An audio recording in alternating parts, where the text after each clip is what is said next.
Salut à tous, bienvenue sur les Sentiers du Réel, je m'appelle Alexis. Aujourd'hui, on va revenir sur l'ufologie, et pas n'importe quelle ufologie, c'est la dark ufologie. C'est un terme que mon invité José Bouillon a inventé il y a quelques années. On va y revenir bien sûr tout à l'heure. José qui nous fait donc l'honneur enfin qui me fait l'honneur, qui nous fait l'honneur d'être là aujourd'hui. Donc pour cette émission, il va nous parler donc de sa version, de son ufologie à lui. C'est un enquêteur de terrain. On va y revenir aussi également, très important. Et donc on va donc parler de cette dark ufologie. Mon Dieu, qu'est-ce que c'est de la dark ufologie? Alors bonjour José, comment vas-tu? Alors bonjour à toutes et à tous et merci Alexis de ton invitation. D'ailleurs, on va le dire d'entrée parce que tu as fait un petit démarrage un petit peu bloqué, on pourrait dire. Hein. Les gens nous prennent comme ça dans le rush. Il faut savoir qu'on a enregistré 2 heures, hein, c'est ça, Alexis. Et en fait, on n'a rien enregistré du tout. Donc là, on redémarre à zéro. Donc tu me dis, tu es en train de me dire en préambule, qu'est-ce que c'est que la dark ufologie? Ben, c'est ça aussi la dark ufologie. Apparemment, on ne veut pas qu'on s'exprime. Il y a un truc, c'est pas possible. Ouais, c'est vrai ce que tu dis, José. Je m'excuse encore une fois platement. Et voilà, on va peut-être d'ailleurs justement peut-être un petit peu faire ça un peu plus simplement, parce que là on avait bien causé, on avait vraiment beaucoup de matière à vous offrir. Mais c'est pas grave, on y revient. C'est ça la passion. Hein, c'est voilà. Et de mon côté, et de son côté, on est passionné. Malgré l'heure, là il est déjà quoi, 10 heures, 10 heures du soir, avec une petite larme qui coule. Mais on va quand même la refaire cette interview. Et effectivement, on va pas se laisser contrôler le bout du nez, parce qu'en plus de ça, on va y revenir aussi à la fin, tu écris pour l'instant, enfin en tout cas tu complètes pour l'instant un livre qui devait sortir depuis 3 ans, Zeta Reticuli Project, là je le dis bien maintenant parce que, hein, pas comme la première fois, et donc tu vas sortir normalement ce livre avec donc le fruit de tes enquêtes, en tout cas de certaines enquêtes, et normalement donc ce livre sortira, si tout va bien, fin de l'année, début de l'année prochaine, au, au mieux. Et donc ça, on y reviendra bien entendu, mon cher José, à la fin de l'interview.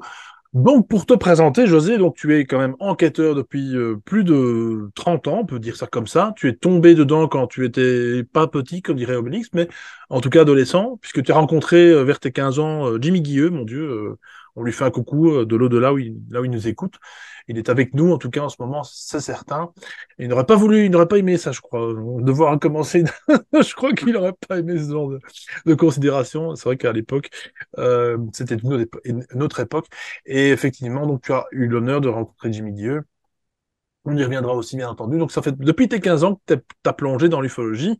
Et je crois même qu'on pourrait dire depuis la plus tendre enfance, puisque je pense que tu en as déjà sûrement observé étant petit, hein, José. Oui, alors, c'est exactement ça. Alors, j'ai créé aussi le terme, alors on revient au tout début, mais c'est pas facile parce que c'est vrai que pendant 2 heures, on était pris dans le feu d'action, et là, il va falloir qu'on se répète un peu rébarbatif pour le coup, et c'est vrai, on en rit, machin, et tant mieux, je veux dire, ça reste bon enfant, c'est la vérité. Alors que dans pas longtemps, je vais être capable de vous sortir des horreurs, Alexis.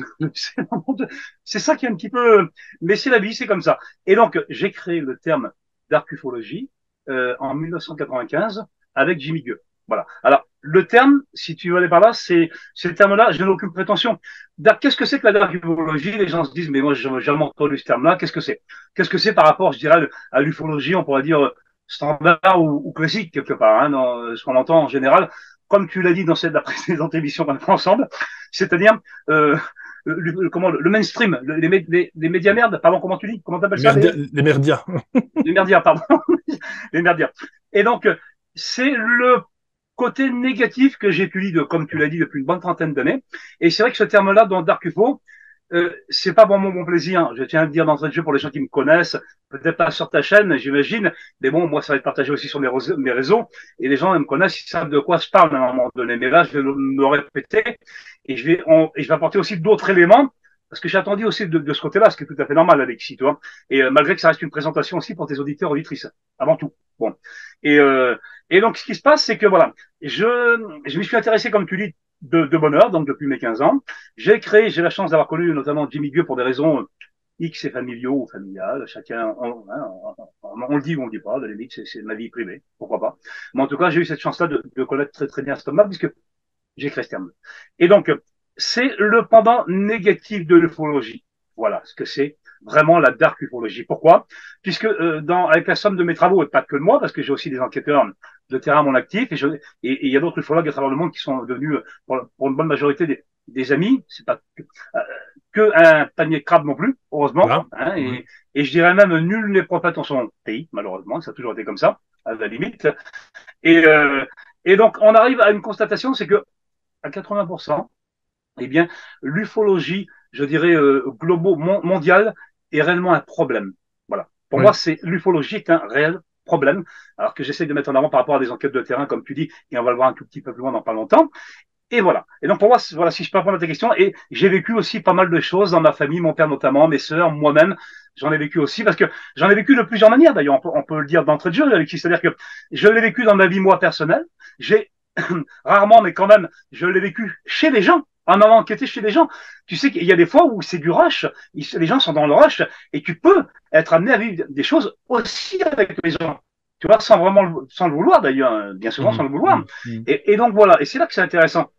Et même, on peut même le dire en allant encore un tout petit peu plus loin, tout de suite d'entrée, c'est-à-dire que certaines affaires, personnellement, j'ai enquêté certaines affaires, et comme je le dis, moi, on en amène tout un petit bout à la maison.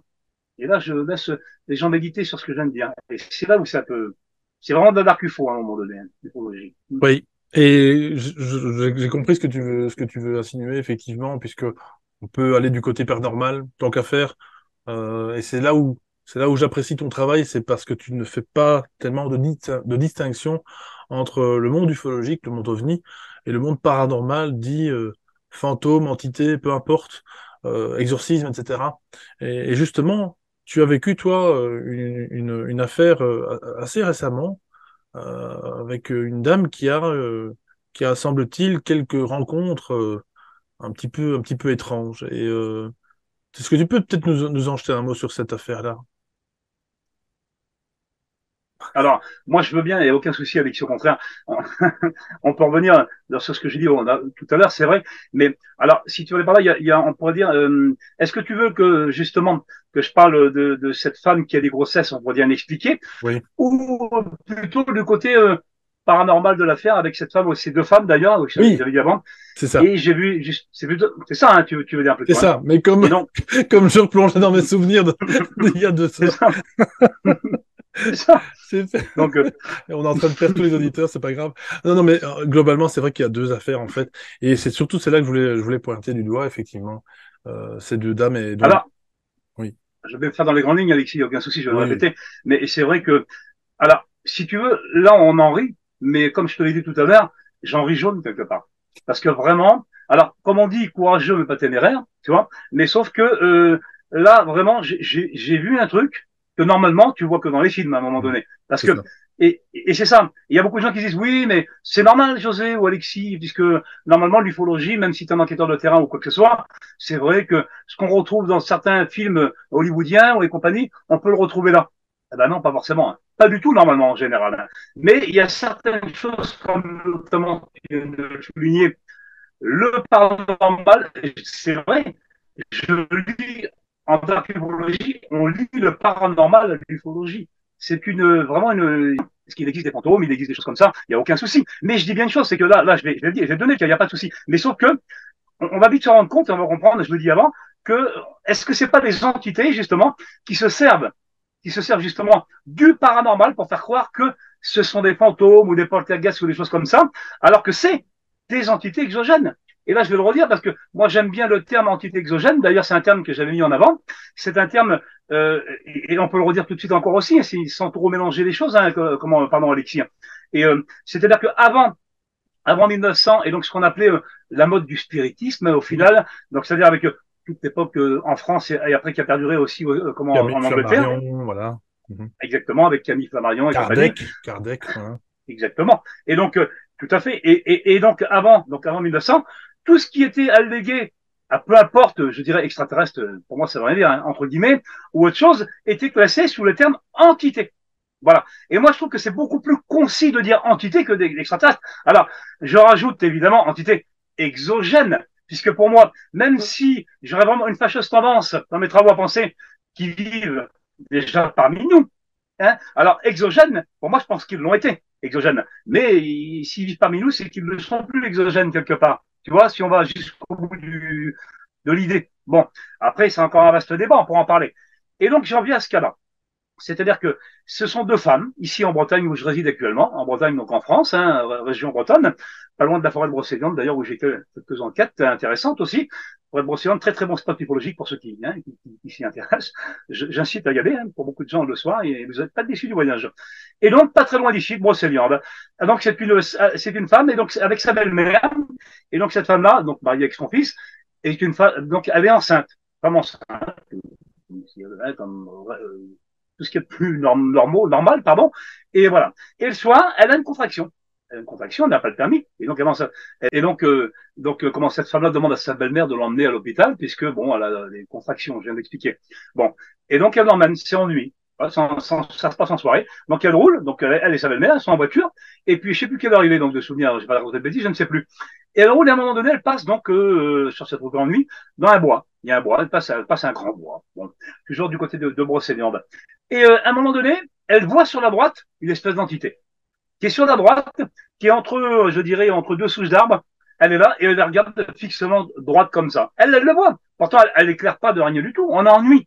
C'est étonnant. Mais cette femme-là le voit sur la droite. Elle dit à sa belle-mère, elle lui dit, arrête-toi.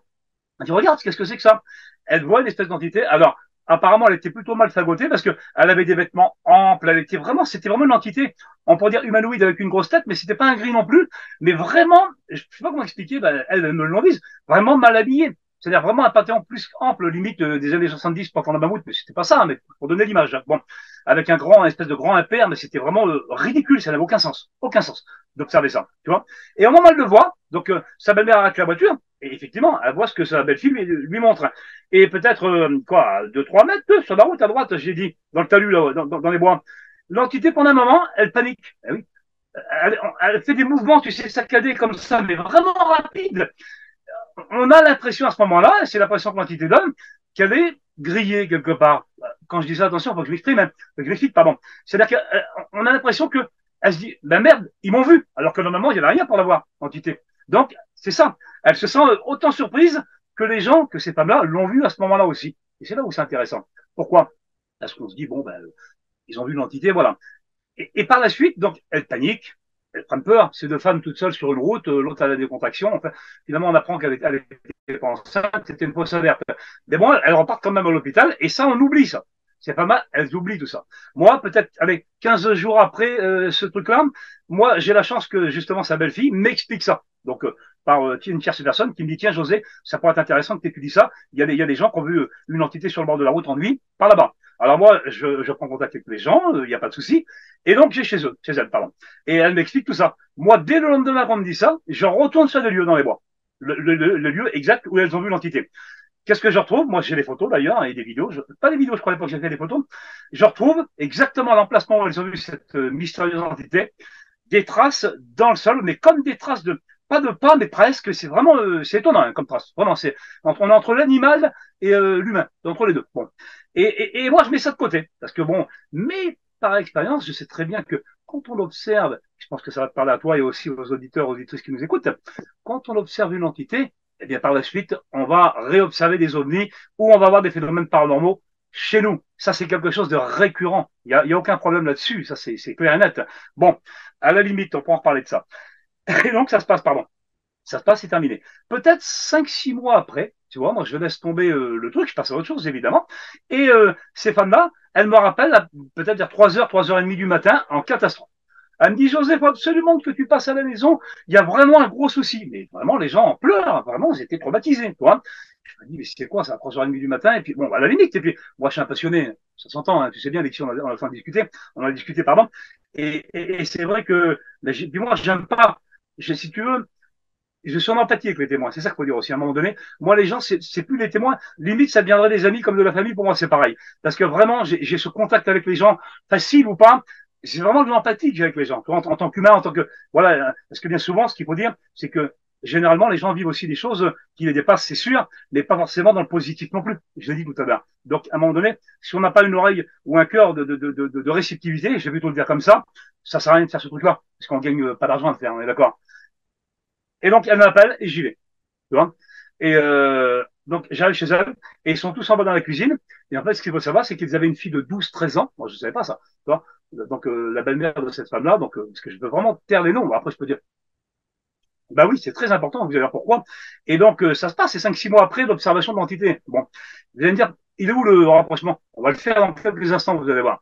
Et donc, à un moment donné, on me dit, ma fille, moi, j'ai dit une connerie, je vais dire, elle est Lucie, tu vois, elle est dans sa chambre en haut, là, au grenier, tu vois, un peu plus haut. Elle a sa chambre et tout. Faut que vous y allez, faut que vous faites quelque chose pour nous, José. Quelque chose pour vous, mais, mais on parle de quoi, là? Moi, j'arrive chez les gens, vous me dites que, tu vois, il faut absolument aller voir dans sa chambre. Personne ne m'accompagne, tu vois, donc je monte tout seul. Je monte au grenier dans la chambre de la fille de 12-13 ans, Lucie, là, que je dis, et j'arrive. Alors là, par contre, là, j'ai vu, je me vante pas, mais pas, je veux pas le faire, et puis je le ferai jamais de ma vie parce que je suis pas prétentieux. J'ai vu des choses dans ma vie, mais là, ça m'a glacé le sang carrément. J'ouvre la porte, et au moment où j'ouvre la porte, vous l'avez vu le film de l'exorciste, là? Vous voyez? Comme pendant un moment où on voit, même pas forcément l'exorciste, c'est un autre film, comment il s'appelle déjà, je sais plus si c'est pas Emily Rose ou je sais pas. Bref, eh ben, tu vois, et donc l'image, pour prendre conscience de l'image, c'est que je vois donc cette adolescente, toi, de 12-13 ans, un bébé, tu vois, et elle est tout en haut là. Elle est dans le coin de la chambre, en haut à gauche, suspendue en l'air, et elle me regarde comme une araignée avec les grands yeux noirs comme ça. Alors moi, tu n'as rien de le dire, j'en ai, mais carrément des frissons. Parce que tu ouvres la porte, on ne dit pas pourquoi, à 3h30 du matin, tu fais 50 bornes, tu vas chez les gens, et tu ouvres la porte et tu vois ça en face de toi. Je veux dire, mon grand, tout fier qu'on est, ou tout, tu vois, je veux dire, il n'y a plus personne à ce moment-là. Moi, je vais te dire, moi, à un moment donné, j'y vais, là, il y a un problème. Un gros, gros problème. Tu vois? Et je vois ça. Alors, qu'est-ce que je peux faire? Moi, je suis pas un marchand de tapis, Alexis. Je suis pas j'ai aucune faculté de ce côté-là. J'en ai pas la prétention. Je vais en faire quoi, nous? Moi, je suis ufologue à un moment donné. Tu vois, je peux rien faire de plus que ce que je sais, que ce que je sais faire au final. Mais là, même si on m'en a parlé de ces choses-là, quand tu le vis toi-même, je vais te dire, ça te fait quelque chose, hein, sans rigoler. Hein. Et donc, j'enferme la porte. Tu veux que je fais quoi? Donc, et je descends en bas, et puis les gens pleurent et tout, en drame, dramatique, tu vois. Et donc, ils finissent par avoir un prêtre. J'ai dit exorciste tout à l'heure dans ma première émission. D'ailleurs, je crois que j'ai fait plus court. Hein. C'est pas grave, c'est bien. Mais je pense pas qu'il était, je pense pas qu'il était exorciste hein, du tout. Bon, il était prêtre. À la limite, chacun croit ce qu'il veut. Moi, je ne juge pas. Et donc, il est venu, il a fait sa petite tambouille. Et voilà. C'est pas pour ça que, à mon avis, que ça a fait plus de choses. Et j'entendrai pas dans les détails. À la limite. Et sans aller plus loin tout de suite, là, pour clôturer ça. Alors, je continue à suivre ces gens-là quand même, c'est vrai, depuis 12-13 ans. C'est un cas qui date de, oui, je l'ai pas dit, mais 12-13 ans. Bon. Eh ben, je peux te dire un truc, c'est que ils ont vu des ovnis entre temps, ça, je l'ai pas vu tout à l'heure. Ils ont eu, parce que moi, je savais très bien, tu vois. Alors, on va dire, quelle est la relation entre une entité qu'ils ont observée à droite sur la route et pas longtemps après, un exorcisme, quoi, quelque part, tu vois, une possession. Mais tout est dit. Je vais dire à un moment donné, moi, je lis ça. Là, je vois de vision en vrai dans ma vie, mais c'est pas la première fois qu'on me le dit. C'est ça le pire. Moi, je vais enquêter des cas, on peut encore parler là, par la suite, hein, parce que je suis là pour ça, à la limite, de faire une présentation quelque part. Eh ben, je peux te dire, Alexis, hein, ou ceux qui nous écoutent, je suis ufologue, je suis normalement amené à m'occuper de soi-disant d'extraterrestres, entre guillemets, ou de soucoupes volantes, alors que je me rends compte que pas du tout au final. C'est plus souvent ce que je suis en train de vous dire que l'inverse. Parce que comme j'ai dit tout à l'heure, oui, c'est-à-dire que l'ufologie, ces entités négatives, j'insiste bien pour le dire, se servent du credo paranormal ou de la démonologie ou des choses comme ça à leur compte. Alors, est-ce qu'elles se servent à leur compte, comme je viens de vous le dire, ou alors est-ce que réellement, c'est pas lié les deux? Moi, j'aurais quand même tendance, vraiment avec le recul des choses dans ma vie maintenant, à peu près 35 ans que je fais ça, à me dire que oui, les deux sont liés à ce moment-là. Et comme par hasard, et le hasard n'existe pas, chacun l'a entendu depuis longtemps ici, avant que je le dise ou toi ou moi, tout le monde le sait à un moment donné, hein, les gens ne sont pas dupes, j'espère. Et donc, comme il n'y a pas de hasard, tu te rends compte qu'à un moment donné, cette ufologie, là, donc, ce que je nomme la dark ufologie, qui pour moi, le terme ufologie est galvaudé. Parce que ufologie, pour moi, ça ne veut rien dire quelque part. Pardon. C'est pas parce que je veux ramener le terme. Pour moi, de dire dark ufologie, c'est beaucoup plus concis avec la réalité que justement ce qu'on disait tout à l'heure avant, c'est-à-dire tout le côté show business qu'on ne retrouve jamais. Alors, à la limite, oui, j'ai retrouvé un truc d'exorciste en ufologie. Oui, c'est vrai, je l'ai vu moi-même. Je veux dire, oui, j'ai retrouvé. Alors, on peut le retrouver au cinéma, mais on peut dire aussi que le cinéma, et que le sait mieux que moi, hein, nous prépare aussi à certaines choses. Il nous donne aussi des signaux, des choses qui sont réelles. Il n'y a pas que du fake au cinéma, heureusement, dans la SF. Mais tu remarqueras bien que, comme moi, pardon, je clôture avec ça, tu remarqueras bien que le côté négatif qui est mis en avant, justement, c'est celui-ci que nous, en tant qu'enquêteurs de terrain, on retrouve justement. c'est là où c'est intéressant quelque part un petit. Et il y a plusieurs choses intéressantes dans ce que tu dis dans cette enquête, parce que tu as parlé, notamment, tu as cité effectivement donc cette entité qui avait l'air de bouger un peu dans tous les sens, comme affolée finalement de découvrir finalement bah, une autre existence. C'est presque à croire que c'est, enfin, de qui l'œuf la poule, tu comprends? Est-ce que c'est les femmes qui étaient pour cette entité-là des entités? Enfin, tu vois ce que je veux dire? On dirait qu'on a face à un miroir. Finalement c'est un petit peu comme à Galice, hein. C'est passer de l'autre côté du miroir et voir que finalement la réalité, ben, bah, c'est peut-être nous finalement les entités. Enfin bref. Euh, et il y a une autre chose intéressante, c'est aussi le fait que il y a un peu cette moquerie. Alors ça, tu peux peut-être nous en parler parce que tout de suite, tu as effectivement évoqué, enfin, dans la première version, mais on va pas dire ça à chaque fois parce que sinon ça va être très, très fatigant. C'est qu'effectivement, il y a un autre cas qui s'est passé en Afrique. Et alors, il y a encore un autre truc aussi que je voulais rajouter par rapport à ça, pour faire plus court, qui est intéressant, c'est donc non seulement les personnes vivent ce phénomène, on va dire là pour le coup, on pourrait dire d'exorcisme, mais en plus, le phénomène OVNI arrive dans leur vie, enfin continue en tout cas après ce phénomène-là. Et là, moi, je l'ai pas dit, voilà, là, tout de suite, mais en Russie, ils ont fait un reportage il y a des années qui est passé sur Netflix. On fout, de toute façon, je fais pas de pub. Euh, un documentaire que j'ai d'ailleurs quelque part. Faudrait que si je retrouve le nom, je mettrai le nom ici en bas dans la description, enfin sur la vidéo, sur le montage. Et ce type, en fait, avait sa propre théorie que plus il observait des ovnis, plus il était amené à en observer. Et on y reviendra peut-être tout à l'heure parce qu'on parlait de fréquence, c'est intéressant. Mais voilà, en tout cas, il en a fait l'observation. Et là, j'ai presque envie de dire, c'est presque le rôle limite de ce côté, tout ce qui est matriciel finalement, hein. Plus tu vois, plus tu observes, on va t'amener des synchronicités, des choses qui se rapportent à sur lequel tu te focalises finalement. Ça pourrait être OVNI, ça pourrait être n'importe quoi. Une simple voiture rouge, je sais pas, tu observes une marque, je vais pas citer de marque, mais enfin bon, bref, je sais pas moi, une Peugeot rouge d'un modèle bien précis, eh ben, tu vas rencontrer cette Peugeot plusieurs fois dans les semaines, dans les mois, durant toute ta vie. Surtout si tu entretiens ce à quoi tu te focalises. Mais là, les ovnis, c'est quand même un peu plus compliqué. Il y a des gens qui aimeraient, des auditeurs qui, je parie, aimeraient tellement parfois en observer, qui en ont jamais observé, parce que on se demande pourquoi. Et puis, tu as plein d'autres personnes qui font que ça toute leur vie. Elles en observent, et limite, ça devient presque banal. Enfin voilà, il y a plusieurs choses à relever dans cette histoire, dans cette enquête. Et le fait que la gamine ait 12-13 ans, on est bien, elle devient un préadolescent, donc elle va avoir ses règles, etc. Enfin, tous ces phénomènes sont importants par rapport à ça aussi. Les enfants qui changent d'âge aussi, hein, notamment. Surtout les enfants en bas âge. Il y a beaucoup de phénomènes, ça on le sait, de poltergeist, d'emprise, on va plutôt dire ça comme ça. Mais là, pour le coup, il y a vraiment, voilà, une relation, encore une fois, laquelle on ne sait pas, mais il y a une relation, effectivement, avec le paranormal et le monde ufologique.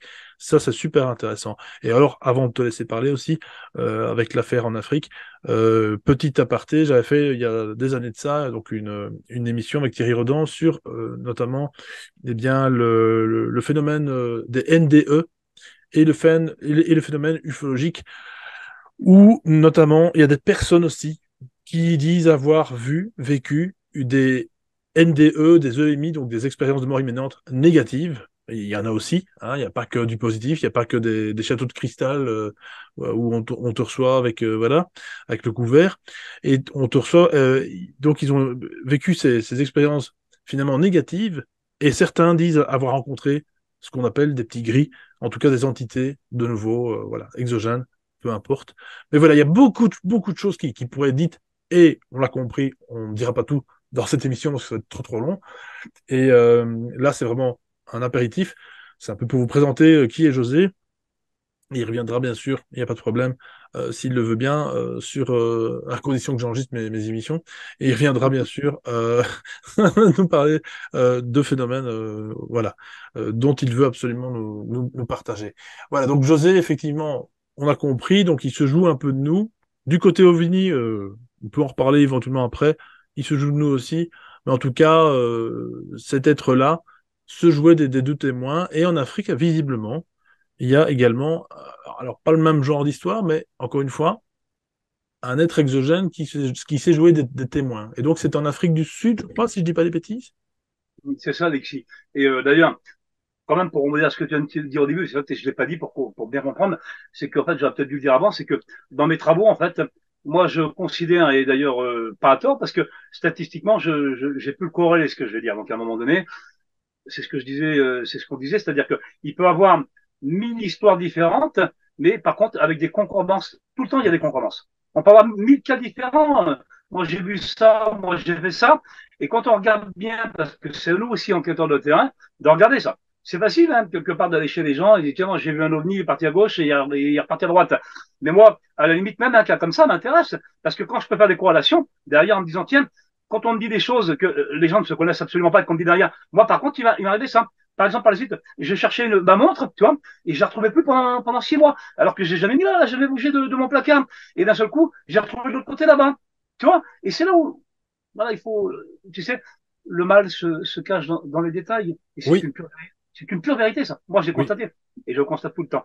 Alors, quand on observe une entité exogène, Hmm. eh bien, moi, je sais par constatation que on va avoir des phénomènes paranormaux qui vont débouler à la maison. Voilà, ça je dis. On peut voir des ovnis et peut-être en revoir par la suite, mais c'est pas pareil.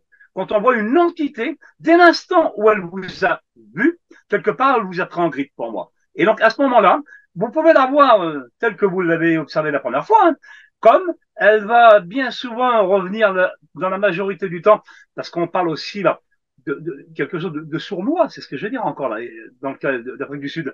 Si vous voulez par là, c'est tellement tendancieux, on se rend compte que plus on étudie ça, plus on se rend compte que il y a vraiment ces gens-là nous dupent à un moment donné. Et je veux dire à un moment là, c'est ça, il y a vraiment une duperie de ce côté-là. Et, euh, et donc plutôt comme ça, voilà. Et donc pour le cas d'Afrique du Sud que tu veux que je donne, c'est-à-dire que moi, je connais encore un témoin, une personne, qui me dit, voilà, tu vois, José, en Afrique du Sud, mon frère avait une usine, une grande usine, donc de mines de diamants. En Afrique, je sais plus où exactement. Bon, et il me dit, voilà, pendant un moment, tout se passait bien normalement. Et à un moment donné, les ouvriers on observait pendant 2, 3 nuits le soir une espèce d'entité avec une grosse tête, donc encore un humanoïde, tu vois, mais c'était vraiment plus sous la forme d'une ombre et tout, avec des espèces de petits ricanements, tu vois. D'ailleurs, encore à la limite satanique, encore pour le coup, là, tu vois, avec vraiment des petits bruits comme ça, là, un peu diabolique, on peut le dire. Bon, de ce qu'il m'avait dit. Et il me dit, moi, à un moment donné, bon, les gens nous disent ça, tu vois, bon, et, euh, et c'est lui qui était délégué à s'occuper des ouvriers de la mine. Et il me dit pendant un moment, ben, le soir, 3, 4 jours après, parce que c'est observé récurremment, donc comment les gens ont peur. Ah oui, tu vois un truc, tu es dans une mine, t'imagines, en pleine nuit, tu vois des formes fantomatiques qui ricanent un peu, je pense que tu vas avoir un petit coup de pression quand même à un moment donné, ce qui est humain, hein, à la limite. Et donc il va le soir, je sais plus, c'est le quatrième ou le cinquième jour, je me rappelle plus. Il va et il fait le tour un peu du site, toi, pour essayer justement de trouver 3, 4 collègues s'ils verraient pas la fameuse entité que certains ont vue et qui ne travaille plus à l'usine, parce qu'il y en a qui sont partis quand même, hein, de peur. Et à un moment donné, je sais plus, il m'explique, il marche comme ça et sur la droite, peut-être à 5, 6 mètres d'eux, à peine, toi, il voit une entité collée sur le bâtiment, la bâtisse, sur une bâtisse, droit comme ça, comme un I, toi, et en train de les regarder, si tu veux, fixement, toi. Et à un moment donné, bah, choqué de voir ça, évidemment, on le savane. Et à un moment donné, dans la description, il regarde, il me dit, toi, José, ce qui m'a choqué le plus, c'est là où j'en viens. Il me dit, ce qui m'a choqué, c'est quand on a vu la description de cette entité-là, tu vois, une grosse tête, un peu humanoïde et compagnie, toi, un peu un classique quelque part. Il me dit, ce qui m'a choqué, c'est que ses deux pieds étaient à l'envers. Tu vois? Et c'est là où ça intéresse. Vraiment. Parce que si c'est pas le détail qui tue, il y a toujours des anomalies. Dans tous les cas de figure, il y aura toujours des trucs qui n'ont ni queue ni tête, qui n'ont aucune importance, qui paraissent n'avoir aucune importance ou qu'on ne comprend pas, nous. Mais voilà, c'est ça. Il faut bien comprendre que là, moi, à toi raison. Moi, je me dis, puis c'est pas la première fois que je le constate, ça. C'est-à-dire que là, l'entité, imagine, toi et moi, on voit cette entité-là. D'accord? On a vécu les choses, j'ai dit tout à l'heure. On va en parler ou pas, ça c'est personnel, pourquoi pas. Mais je te dis honnêtement, Alexis, on voit ça là, toi et moi. Et au dernier moment, on se rend compte que ces deux pattes, ces deux pieds sont à l'envers. Quand toi et moi, on va le dire aux gens comme ça, tu vois, mais ils vont nous prendre pour des tarés à un moment donné. Ils vont se dire, mais ils sont complètement barrés. Tu vois, alors, genre, c'est un extraterrestre, hein, genre, le néophyte, et genre, il a les deux pieds à l'envers. Et ouais, il avait les deux pieds à l'envers. Mais en vrai, il a jamais eu les deux pieds à l'envers, t'as compris? C'est qu'en fait, il l'a fait croire aux autres, parce que quand nous, on va le dire, et tout le monde a compris là où j'en viens, quand on va le dire, tout le monde va se dire, tiens, on a vu ça, ils vont se foutre de notre gueule. Mais c'est normal. Parce que, attends, deux pieds à l'envers. Et c'est ça, en fait. C'est là où il faut bien comprendre qu'ils sont sournois, ces entités-là. Elles le font exprès. Et j'ai même un autre cas que je t'ai pas dit, on pourrait le dire aussi, mais vraiment vite fait, dans le même contexte pour que les gens comprennent bien, parce que les gens vont dire, oui, là, ils se basent sur un cas comme ça. Ah non, non, je me base sur des centaines et des centaines de cas que je peux vous en énumérer. Il y en a pas assez d'émissions pour faire toute une nuit, je te le dis, sans me vanter. Tellement il y en a dans ce type-là. Parce qu'il y a toujours une anomalie, et ça parle de toute façon à des gens à un moment donné, ce que je dis, c'est obligé. C'est obligatoire. Les gens qui ont vécu ces choses-là vont dire, oui, c'est vrai que ce que j'ai vécu, des fois, c'était pas très catholique, pas très normal. Il y a vraiment, tu vois, il y a des petits soucis. Toujours des petits bugs. Alors, certains vont dire que c'est des bugs de la matrice. Pourquoi pas? Moi, je dirais que c'est plutôt, alors si c'est des bugs de la matrice, ils sont vraiment intentionnels pour le coup. Bah oui, tout le monde a compris. Et j'ai un autre cas de figure aux États-Unis, je crois. Alors, j'ai plus le nom, bon, j'ai plus le nom, pardon mais je vous la faire rapide, hein. C'est un homme qui se disait être contacté avec des entités de la planète, je sais plus quoi, enfin, à la limite, c'est pas grave, ça commence mal, tu vois.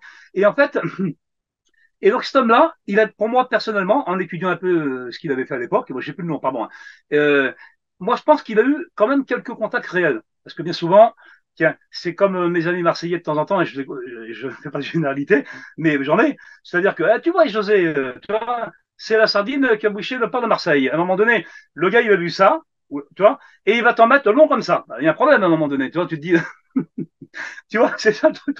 Et voilà. Et donc, c'est ce qui se passe bien souvent, toi. Et, euh, et donc, cet homme-là a des réels contacts, à un moment donné, enfin, des réels contacts. En tout cas, il a buté, le gars, ça c'est sûr, il a des trucs. Et à un moment donné, il demande aux entités de lui laisser une preuve. D'ailleurs, on pourrait même revenir sur le cas de Betty et Barney Hill, tu vois, qui est aussi pour moi un classique de la dark ufologie, pardon, mais on pourra en parler si tu veux, c'est intéressant justement. Hein. Et donc, il dit, est-ce que vous me laissez quelque chose? Véridique, hein, ce que je vous dis, ça se retrouve. Hein. Je pourrais retrouver, hein, d'ailleurs, pour le lien. Et il dit, est-ce que vous me laissez quelque chose comme preuve de nos contacts? Enfin bon, vous me charcutez, mais bon, à la limite, hein, je suis diplomate, c'est pour la bonne cause apparemment. Bon bref. Et tu sais ce qu'il lui laisse? Je te jure que c'est pas des conneries. Les gens vont rigoler. Hein. Et c'est fait pour d'ailleurs, pour que ça toi. Et en vrai, c'est sérieux. Il lui laisse une pomme de terre, une patate. T'imagines le gars en contact extraterrestre, le mec te laisse une pomme de terre. Tu crois pas ça? Alors, ben attends, c'est là où c'est fort, ce que je vais dire. Tu vois, mais on peut rigoler parce que c'est rigolo, c'est vrai. Et donc, il a contacté des années 50-60, de la vague des grands contactés. Là. Bon. Et bon. Et cette pomme de terre, là, il la montre. Et je te jure, c'est vrai. On dit, on m'a laissé ça comme gage de bonne foi. C'est vrai que la pomme de terre, elle est plus balèze, plus grosse qu'une pomme de terre terrienne, on pourrait dire. La pomme de terre, elle est terrienne. Vous allez voir, vous allez comprendre. Tu vois. Donc, lui, il fait une analyse avec ça. Je te jure, il fait une analyse. Et en faisant une analyse, c'est vrai que les scientifiques de l'époque se rendent compte, à l'époque, hein, je dis bien, que la pomme de terre, c'est vrai qu'elle a eu une croissance anormale. Une croissance, tu vois, mais ça reste quand même une pomme de terre. On pourrait faire des frites avec, hein, pardon, sans mauvais jeu de mots. Pardon. Mais je suis français à un moment donné. Pardon, faut pas m'en vouloir. Et, euh, et donc voilà. Et au final, voilà. C'est ça que je voulais dire. Et les gens ont compris. C'est là où c'est plus rigolo. Tu vois? Parce qu'en fait, le truc, il est là. Tu sais très bien que si tu dis que tu as des contacts avec des entités venues d'ailleurs, et te caches une pomme de terre, mais tout le monde va se moquer de toi. Mais c'est normal. Moi, je le comprends, ça. Tu vois? Tu vois? Et là, tu vois, c'est les entités qui font ça. Incroyable. Il y a quand même du vice, quand même. Je veux dire, pour une technologie, hein, développée que tout le monde sait, on en rigole. Mais je veux dire, avec tout ce qu'on sait par la suite, nous, ce qu'on se rend compte, tu vois, de la manipulation mentale et compagnie, tu vois, ils sont capables de faire ça. Et tout le temps, ils font ça. Tu vois? Est-ce qu'il y a pas pardon, une duperie de ce côté-là? Je le dis, moi. Est-ce qu'il n'y a pas une duperie de ce côté-là, Alexis? Ouais, ben c'est là que je voulais en revenir avec. Là, je fais une aparté. Après, on reviendra sur l'affaire de Bernie et de son mari Hill, Bernie Hill. Betty Barney. Betty, pas Benny Hill, oui, ça c'est encore autre chose. Là, on est dans dans la joyeuse ufologie, c'est pas grave. Non, c'est le fait que, bah, comme j'aime à le dire et à le répéter, moi, les observations que j'ai faites avec les ovnis. On dirait que quand je dis ovni, c'est vraiment l'engin, hein.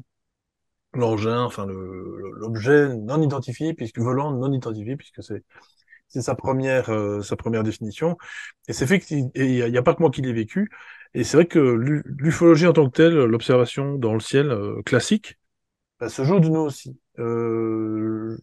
J'ai fait une vidéo aussi également sur la chaîne où j'ai expliqué que j'ai observé un ovni, alors pas pendant 5 heures complètement, mais il est resté plus de 5 heures dans le ciel, au même endroit.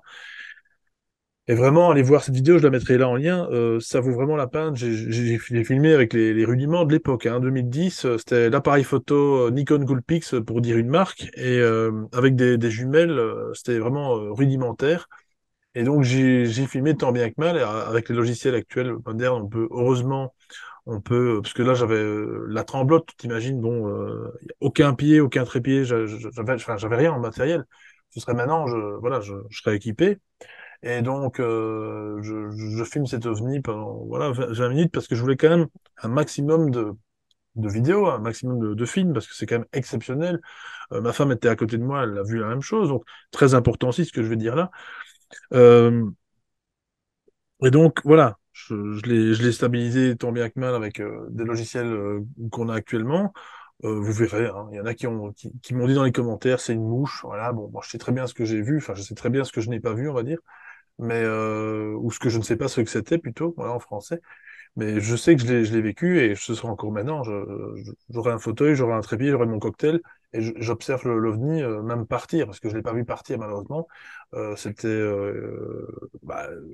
c'était en septembre, je crois, si je dis peut-être des bêtises, donc à peu près cette période-ci. Et donc la lumière, effectivement, bah, le soleil se couche relativement tôt, enfin voilà, vers 20h, 21h, à cette période-là. Et donc, j'aurais pu franchement continuer, mais à un moment donné, voilà, tu te dis, mais c'est pas possible, quoi. Il y a que moi qui le vois. Ce que j'ai pas dit aussi là, tout à l'heure, c'est que, très important, mais ça se voit dans la vidéo, il y a deux hélicoptères de flics qui passent au-dessus de la maison, là où nous on était à ce moment-là, à Bruxelles. Il y a deux hélicoptères qui passent. Je me dis, tiens, à un moment donné, tiens, la flicaille est dans le coin, ils vont peut-être aller voir, hein, ils vont peut-être se rapprocher un peu de l'engin, que nenni.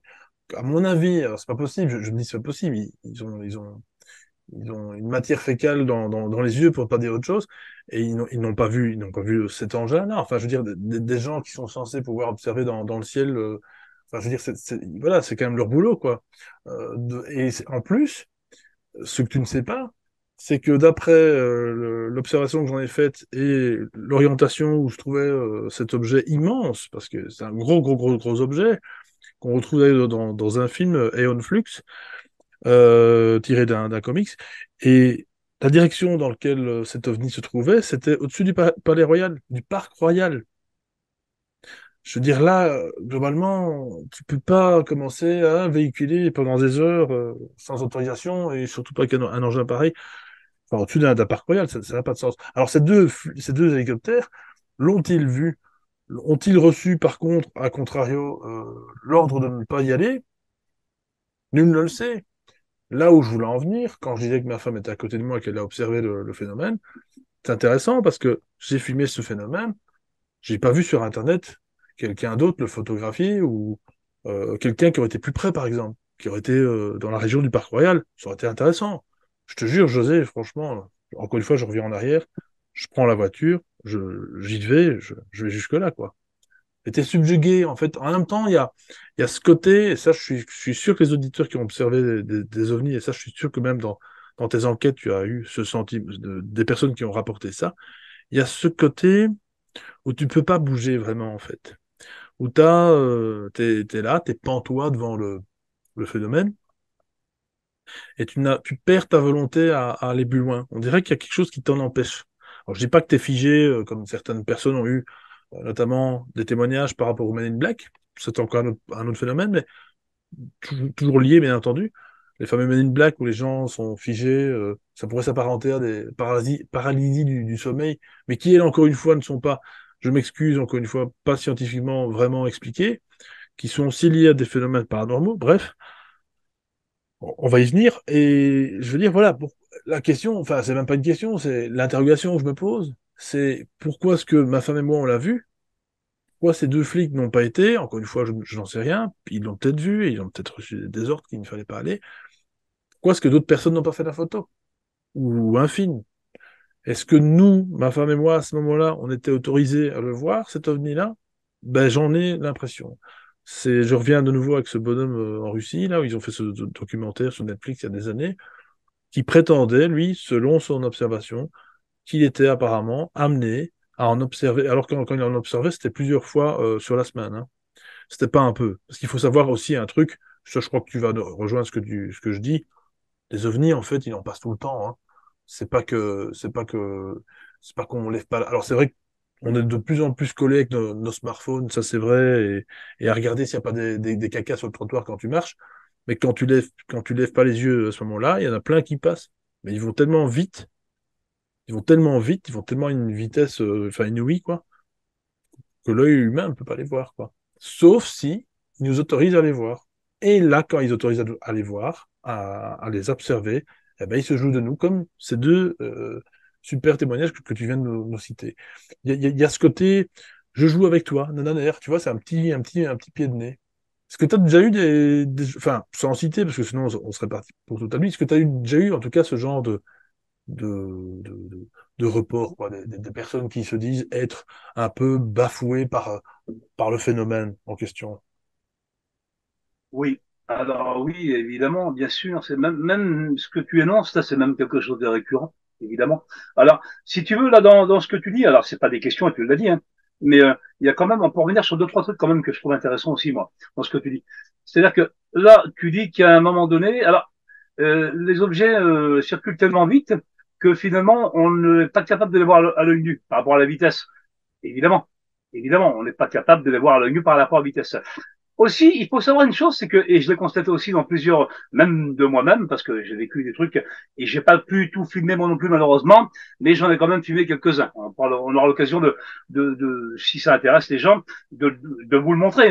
Voilà, c'est vrai que, et je te fais ce cadeau-là parce qu'en général, je fais pas à tout le monde, hein, vraiment, Alexis. Après, on fait ce qu'on en veut, mais au moins, c'est toujours bien de dire quelque chose et de le montrer, à la limite, hein, quand on peut. Toujours mieux. Bon, à la limite. Mais j'ai bien l'impression que nos smartphones, nous, sont bridés, technologiquement parlant, ils sont bridés, nos smartphones. On peut avoir un 8K ou ce qu'on veut, le dernier smartphone sorti, on se rend compte à un moment donné, eh bien, que la technologie, elle n'est pas là pour le filmer. Mais par contre, je peux dire aussi l'inverse. Alors, dire, qu'est-ce qu'il raconte, ce petit bonhomme là? Et oui, je peux dire l'inverse. Une fois, par exemple, je vais prendre un cas aussi. Bon, j'étais, je sais plus où en Bretagne là, et j'avais été, je sais plus, je revenais d'où. Et pendant un moment sur la route, je passe un petit lotissement, dans un bled, et je vois une grosse boule blanche, tu vois, mais vraiment qui éclaire d'une lumière vraiment éblouissante, tu vois, qui était pratiquement en sustentation en haut d'une maison. Donc c'est pas du tout les boules blanches, justement, qu'on voit passer des fois le soir, qu'on imagine des fois que c'est des satellites à tort ou à raison d'ailleurs, ça c'est encore un autre sujet évidemment. Donc là, moi, je te parle d'une chose qui était peut-être à 50 mètres au-dessus d'une maison. Donc là, c'est pas un satellite, hein, d'accord. Bon, elle faisait une marche arrière, un avant, tu vois. C'était vraiment. Ah, je dis ça, c'est évidemment. Hein, on a alerté à un moment donné. Je descends de ma voiture. Je descends, je prends mon téléphone, tu vois, et je filme le truc. Bah oui, je vois bien quand même il y a un truc qui va pas là. Je le filme. Et bien, figure-toi qu'au bout d'un moment, peut-être au bout d'une minute, comme ça se fait souvent, parce que ça ne dure jamais longtemps. Quand tu lis, t'es là à se demander s'ils font pas exprès. Ben, évidemment qu'ils le font exprès. Ça se demandait que quand on pense, dès l'instant où tu penses que tu vois le truc, tu sais que derrière, il va s'éteindre, il va disparaître. C'est étonnant, ça, quand même. Franchement. Tu te dis, mais ils lisent dans nos pensées ou quoi? Qu'est-ce qui se passe là? Tu vois? Ça se demandait, hein, franchement. Et donc, je filme le truc, toi. Et en le filmant, à un moment donné, ben, il disparaît, tu sais, progressivement. Il part pas dans le ciel, hein. Il disparaît le truc. La boule disparaît au-dessus de la maison. Et je regarde mon téléphone, parce que j'avais continué à filmer, toi, et il était encore là. Il était, toi, à contrario de ce que je viens de dire, à l'inverse, il était là. Le téléphone le filmait encore, alors que mon visuel ne le voyait plus. Là, j'ai dit, c'est quand même fort. Ah oui, tu vois, parce qu'on a le cas beaucoup de l'autre côté, c'est-à-dire, on peut les voir, le téléphone, il les prend pas. C'est ce que tout le monde dit en général, on est d'accord. Mais là, à l'inverse, c'est ça aussi. Donc, il y a les deux possibilités qui s'offrent à nous. Et c'est là où ça devient encore, ben, évidemment, plus complexe. Alors, troisième supposition, toujours théoriquement en parlant, tu vois, quelque part, j'allais dire, est-ce que derrière ça, est-ce qu'il n'y a pas ces deux technologies, c'est-à-dire qu'à un moment donné, ils savent, alors est-ce que c'est par rapport au véhicule, à l'engin, qui a telle et telle technologie, parce que on peut remarquer aussi que il y a certains ovnis, pardon, qu'on est capable de filmer, tu vois, mais qu'on n'est pas capable de voir aussi. par rapport aux photos surprises. Et tu verras bien que, et c'est là où tu te dis, est-ce qu'il n'y a pas une technologie dans tel véhicule que l'autre n'a pas? Et est-ce qu'il n'y a pas les deux technologies que je viens de dire à un moment donné, peut-être qu'ils n'ont pas envie que toi et moi on le voit, tu vois? Et tant pis. Et si tu as la chance de sortir le téléphone, tu as encore un peu ce sursaut d'esprit à dire, je vais filmer. Mais ça arrive même au meilleur, hein, je vous rassure tout de suite. Même moi-même, dernièrement, j'ai eu un truc, il a fallu que je réalise que c'était pas un avion. Alors que pourtant, on va dire, tiens, bon, c'est un enquêteur de terrain, il a emmené à être plus alerte. Eh ben non, même nous. Alors, j'irai même encore plus loin en disant des choses aux gens qui nous écoutent. Et c'est vrai, c'est à se demander. D'ailleurs, c'est pas qu'à se demander. On pourrait aller plus loin, mais vraiment, je pourrais pas développer là. Mais je pourrais le faire, mais pas ce soir, Alexis, pardon. Mais ce qui s'y intéresse par la suite. C'est-à-dire que, parce que c'est intéressant quand même comme sujet, ça mine de rien. C'est vrai, hein, tu vois. Parce que quand tu as compris un peu ça, tu as compris un peu le reste aussi, quelque part. C'est toujours pareil, hein. C'est comme dans tout, hein, quand on étudie quelque chose. Et, euh, et c'est là que tu te dis, mais est-ce que ces lumières, là, qu'on croit être des lumières, parce que je le dis là, qu'on croit être des lumières, mais c'est pas des lumières, tu vois? Eh bien, ah oui, ça brille, il y a une couleur. Mais est-ce que c'est des lumières en vrai? De vous à moi, de toi à moi. Est-ce que c'est des lumières? J'avais pas vraiment l'impression, moi, je te le dis. Et ces lumières, donc, entre guillemets, tu as l'impression que tu es hypnotisé. Tu as l'impression que quand tu regardes ce genre de lumière, eh bien, ça te met dans le flou, dans le vague, alors que normalement, on est des personnes d'alerte, on devrait être réactif. On n'a plus aucune réactivité. Donc vraiment, il y a un contrôle, moi je le dis, mental vis-à-vis de ces lumières. On est vraiment, dès l'instant où tu as le malheur de regarder les lumières, quelque part, tu es ébloui. C'est le cas de le dire. Tu vois, on parle jusque-là. C'est un peu bah, c'est presque un rapprochement avec la mythologie, avec Médusa, hein. Tu la regardes, t'es juste pétrifié, quoi, voilà. Enfin bon, bref, là c'est un peu aller loin, mais globalement, c'est vraiment ça qu'on nous dit. On devrait peut-être, c'est c'est- c'est peut-être même un phénomène, ce serait même encore plus vicieux, mais pourquoi pas? Ce serait peut-être même un phénomène qui nous demanderait à être vu. Alors pourquoi est-ce qu'il est demandé à être vu, alors qu'il doit rester discret, normalement? C'est que si ça doit être vu, c'est que on est peut-être piégé à ce moment-là, Là, c'est que c'est fait. en train de le voir. Je réponds à ta question. Pardon, Alexis, mais si ça doit être vu, c'est ce que je suis Baudoré, t'as compris. Si Ouais. ça doit être vu, c'est que c'est fait pour l'être. C'est aussi con que ça. Puisqu'ils font tout pour se cacher. Et je crois que j'ai rien inventé, hein, bien au contraire. Ils font tout pour se cacher aux yeux du grand public. Quand toi, tu le vois en journée, ou quand l'autre, il le voit comme ça, tu te dis, mais pourquoi moi et pas lui, machin? Mais c'est ça le plan. Il y a tellement de plans derrière, mon ami. Et c'est ça qu'on étudie en ufologie de terrain. C'est qu'on se rend compte à un moment donné, moi, exactement. Il faut avoir ce petit côté un petit peu malicieux d'essayer de chercher la petite bête. Si tu restes dans une ufologie contemporaine, j'allais dire, tu te complais, j'allais dire, comme tu disais tout à l'heure, tu marches dans la rue, puis tu marches toi dans le caca, c'est très bien. Mais si tu commences à être un peu plus alerte, à ouvrir les yeux, à te dire, mais finalement, et de toute façon, j'allais vous dire, à ceux qui écoutent là, mais franchement, c'est plus louable d'être méfiant vis-à-vis de quelque chose qu'on croit maîtriser, mais qu'on ne connaît pas au final. Puisque même moi, on en apprend tous les jours. Donc, il y a un moment donné, et ce qu'on apprend, c'est en fait, ça casse à chaque fois ce qu'on a appris un petit peu avant. Mais par contre, là-dedans, il y a toujours des choses qui restent. Et ces choses qui restent là, alors je parle pas de positif ou négatif, je suis pas manichéen à ce point-là, pas du tout, hein, c'est pas bon mon plaisir que j'ai annoté la dark ufologie avec Jimmy Guillaume de 195, pas du tout. Moi, vous savez, je vais te dire, Alexis, en toute honnêteté, parce que je crois être un homme droit dans mes baskets, mais vraiment, je le dis, alors, j'ai rien à vendre, hein, vraiment. C'est toi qui parles de mon livre, hein, c'est vrai, Alexis. Tu vas parler de ma chaîne ou de machin, jamais de ma vie, et je t'en ai même pas fait la demande, et j'oserais même pas le faire. C'est vrai, c'est pas vrai, Alexis. J'ai Ouais. aucune complaisance, je cherche pas le scoop, je n'ai rien à vous vendre, j'ai rien à vous vendre, Non, moi. non, non. Je suis là dans un homme de partage. J'ai envie de partager avec vous. Voilà. Je suis passionné, certes, comme toi, comme beaucoup de gens qui nous écoutent, c'est vrai. Alors, voilà. Mais il faut pas le voir au niveau empathique, cette histoire-là. Il faut avoir du recul et être un peu froid. Parce qu'ils sont vraiment froids avec nous, ces gens-là, quand on réfléchit bien. Tu vois? Alors, je suis pas un donneur de leçons. C'est pas ce que si c'est le message que j'ai passé ce soir, par exemple, vraiment, j'en suis vraiment désolé parce que vraiment, c'est pas moi, c'est pas ce que j'ai passé. Sauf que, quand on prend, et je le dis, on peut aller plus loin, lexiquement parlant, on prend vraiment les choses probantes qu'on considère être les plus vraies en élaborant un plan, en se disant, bon, ça, ce que cette personne-là dit est vrai, puisque on peut le corroborer par rapport à d'autres témoignages mis en corrélation, pas qu'en France et en Belgique, et à travers le monde, bien évidemment. Et là, on se dit ça, on n'est jamais sûr de rien, évidemment, mais on peut l'être au moins déjà même à 60 ou 70%, ce qui est beaucoup, ce qui est beaucoup. Parce que quand on vous dit, toi, Alexis, toi, tu dis, moi, j'ai vécu ça. Et moi, derrière, je vais dire, regarde, alors qu'on ne se connaît pas. Et même à la limite, et ça arrive souvent, moi, que je le fais avec les gens. Avant qu'ils me le disent, je suis capable de leur dire exactement, parce qu'ils ont lu, parce qu'ils me le décrivent, mais ce qui leur est arrivé par la suite, ou des choses comme ça. J'ai José, t'es Nostradamus, comment tu fais? T'es demain. Je n'ai aucune faculté de ce côté-là. C'est du travail fait par recoupement. C'est sérieux. Alors, je l'ai dit tout à l'heure. Tu vois, Alexis, je l'ai dit tout à l'heure parce qu'on rit, on en rigole, et puis t'as vu, c'est bon enfant. Tu sais, on n'est pas prétentieux et on ne sera jamais, je pense, toi et moi. Bon, je te connais pas beaucoup, Alexis, mais je pense qu'on est des gens vivants. Et moi, tu sais, je préfère discuter à bâton rompu avec des gens vivants comme toi et des gens qui nous écoutent. Voilà, tout le show business, ils peuvent le garder. Moi, ça ne m'intéresse pas. J'imagine que pour toi, c'est pas. Non, mais tu vois, moi, ça m'intéresse pas. Il n'y a pas de masque là. Ils se démerdent. C'est pas vraiment, c'est pas mon problème. D'ailleurs, limite, c'est même pas mes amis. Tu l'as dit, tu as dit un panier de crabe tout à l'heure. Tu l'as dit, hein, je pense, ou si tu l'as pas dit, j'imagine que tu l'as dit. Ouais. Tu vois. Bon, à la limite, mais les absents ont toujours tort, je m'en fous. Je suis pas là pour dénigrer. Mais c'est vrai qu'à un moment donné, il faut appeler un chat un chat. Tu vois. Et moi, je vois beaucoup de malice derrière ça, beaucoup de, tu vois, beaucoup de sournoiserie, je sais C'est pas si ça, ça se dit, c'est ça. pardon. Tu vois, et c'est ça le problème, c'est ça. Tu te dis, on voit l'OVNI, tu vois, et quelque part, derrière ça, tu te demandes si c'est pas fait exprès. Tu vois, Hmm. parce que derrière ça, il va t'arriver des petites bricoles.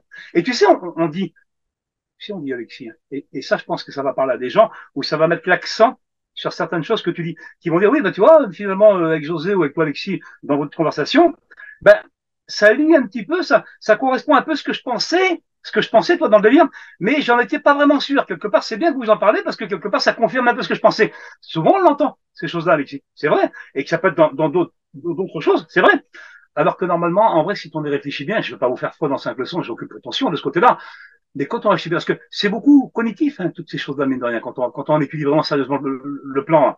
C'est-à-dire que on voit bien que c'est pas normal de se dire ça. Tu comprends ce que je veux dire? Je vais le dire tout de suite. Tu vois, Alexis, si tu me laisses le dire, allez jusqu'au Oui, bout du truc. Mais là pour 2 secondes. Hein. Regarde, moi, il y a une chose que je ne trouve pas normale, Alexis, arrête-moi si je me trompe, il n'y a que les cons qui changent pas d'avis, et tant mieux d'ailleurs. Vraiment. Eh ben, tu sais, je vais te dire. Moi, je trouve bizarre que toi, admettons, t'es un abducté, comment, en Belgique. Je connais une abductée en France, quelqu'un qui a vécu, soi-disant, non, moi j'en suis sûr maintenant, qui est mis sur une table d'opération et on la charcute ou on fait des prélèvements ou quoi que ce soit. À la limite. Hein. On pourra reparler du cas de Betty Barney, justement, c'est un classique. Hein. Et c'est très intéressant, Betty Barney, là, comme Alexis. Hein. Vraiment, en Dark UFO, pour moi, c'est un cas d'école. Hein. Vraiment, si ça t'intéresse de savoir, si ça vous oui, intéresse. oui, pas de problème. Et voilà. Et donc, moi, ce que je trouve étonnant, Alexis, c'est que on va retrouver des choses, donc chez une personne, peu importe, on s'en fout, on n'est pas raciste, tout va bien, on fait pas de prosélytisme, ni de religieux, chacun, bien sûr, sinon faut pas faire cette passion-là, faut pas le faire à un moment donné si tu as des idées préconçues arrêtées, bah t'as tout faux, on est d'accord. Bon, Universel, c'est et, universel en plus. Oui. bah, c'est universel. Et donc, quand un abducté, elle te dit, moi j'ai vécu ça en Afrique, l'autre elle te dit, moi j'ai eu la chance de vivre pas mal de temps en Asie aussi, toi, et faire des enquêtes justement. Je pourrais répondre aussi encore à cette question si tu me la poses, à me dire, est-ce que tu bouges un peu partout? Oui, je bouge vraiment partout pour le faire, vraiment. Et parce que je suis vraiment passionné, toi. Et donc chez toi en Belgique ou ailleurs. C'est ça qui est étonnant, tu vois. Les gens sont de religions différentes. Pardon de le dire, mais à un moment donné, il faut le dire. Elles sont d'opinion, on mange pas tu vois ce que je veux dire? Des fois, on est vraiment différents. On est des êtres humains, c'est pas ce que je suis en train de dire, il n'y a aucun souci. Mais il y a un moment donné, tu vois bien quand même qu'il y a des personnes qui nous ressemblent moins que moi ou machin. Alors, attention, j'ai autant d'empathie et lui, on a autant pour moi parce qu'on est des êtres humains, je viens de le dire, il n'y a aucun souci. Mais le problème qui est sous-entendu là-dessus, j'y viens, c'est qu'en fait, on a tous les mêmes automatismes et les mêmes clés. Et ça, c'est pas normal. Quand toi, tu es confronté à, pardon, un accident de la route ou quelque chose comme ça, ou moi ou d'autres, tu vois, on ne réagit pas de la même manière. Moi, par exemple, j'avais un de mes cousins, tu vois, par exemple, c'est vrai, c'était un homme qui buvait. Pardon de le dire comme ça, mais ça arrive. C'est un homme, bon, on pourrait dire alcoolique, entre guillemets, j'aime pas le terme parce qu'en vrai, c'est péjoratif, et je peux pas le dire. C'est quelqu'un qui avait vraiment une fâcheuse tendance, et c'est une maladie, hein, la boisson, quelque part. Et donc, un jour, il ne boit pas pendant 3 jours. Donc, tu penses bien qu'à un moment donné, ben, le monsieur dans la tremblote, et ça va pas, et c'est normal, c'est humain. Il y a un manque, c'est une drogue, de toute façon. Hein, le corps, c'est normal. Il y a un Il tourne manque. par Ouais, terre, ouais. ce garçon. Il y a un manque. Il tourne par terre, il fait sa crise. Un genre de crise épileptique ou je ne sais pas. J'ai un autre de mes amis qui était là, et heureusement, malheureusement, et d'ailleurs j'ai appris entre temps, heureusement, les gestes de premier secours que je n'avais pas avant. D'ailleurs, maintenant j'ai compris qu'à ce moment-là, Il fallait absolument que je sache ça quand même, vraiment. Tu vois. Et donc, on va dire, il l'a sauvé quand même. Tu vois, il l'a réanimé. Bon. Et ben, tu vois, on n'est pas tous pareils normalement face à ce genre de situation. Tu vas me dire, je prends à l'extrême. Mais pour les abductions, c'est de l'extrême. C'est de l'extrême. Tu vois ce que je veux dire? Comment se fait-il qu'à ce moment-là, alors qu'on a des milliards de personnes sur Terre, comment se fait-il que quand on a une abduction, peu importe où on est sur Terre, on a tous les mêmes réflexes et les mêmes idées? C'est pas normal. Moi, je le dis. C'est pas normal qu'on a les mêmes idées et qu'on agit tous pareil. Tu vois? C'est Donc, intéressant ce que oh, tu... mais oui, parce qu'à un moment donné, on en est là. Tu te dis, est-ce que justement, c'est pas, on n'est pas conditionné pour penser ça par la suite? C'est ça. Programmé, conditionné. Par exemple, même que tu étais dessinateur ou tu n'y étais pas du tout, tu n'avais aucun sens artistique.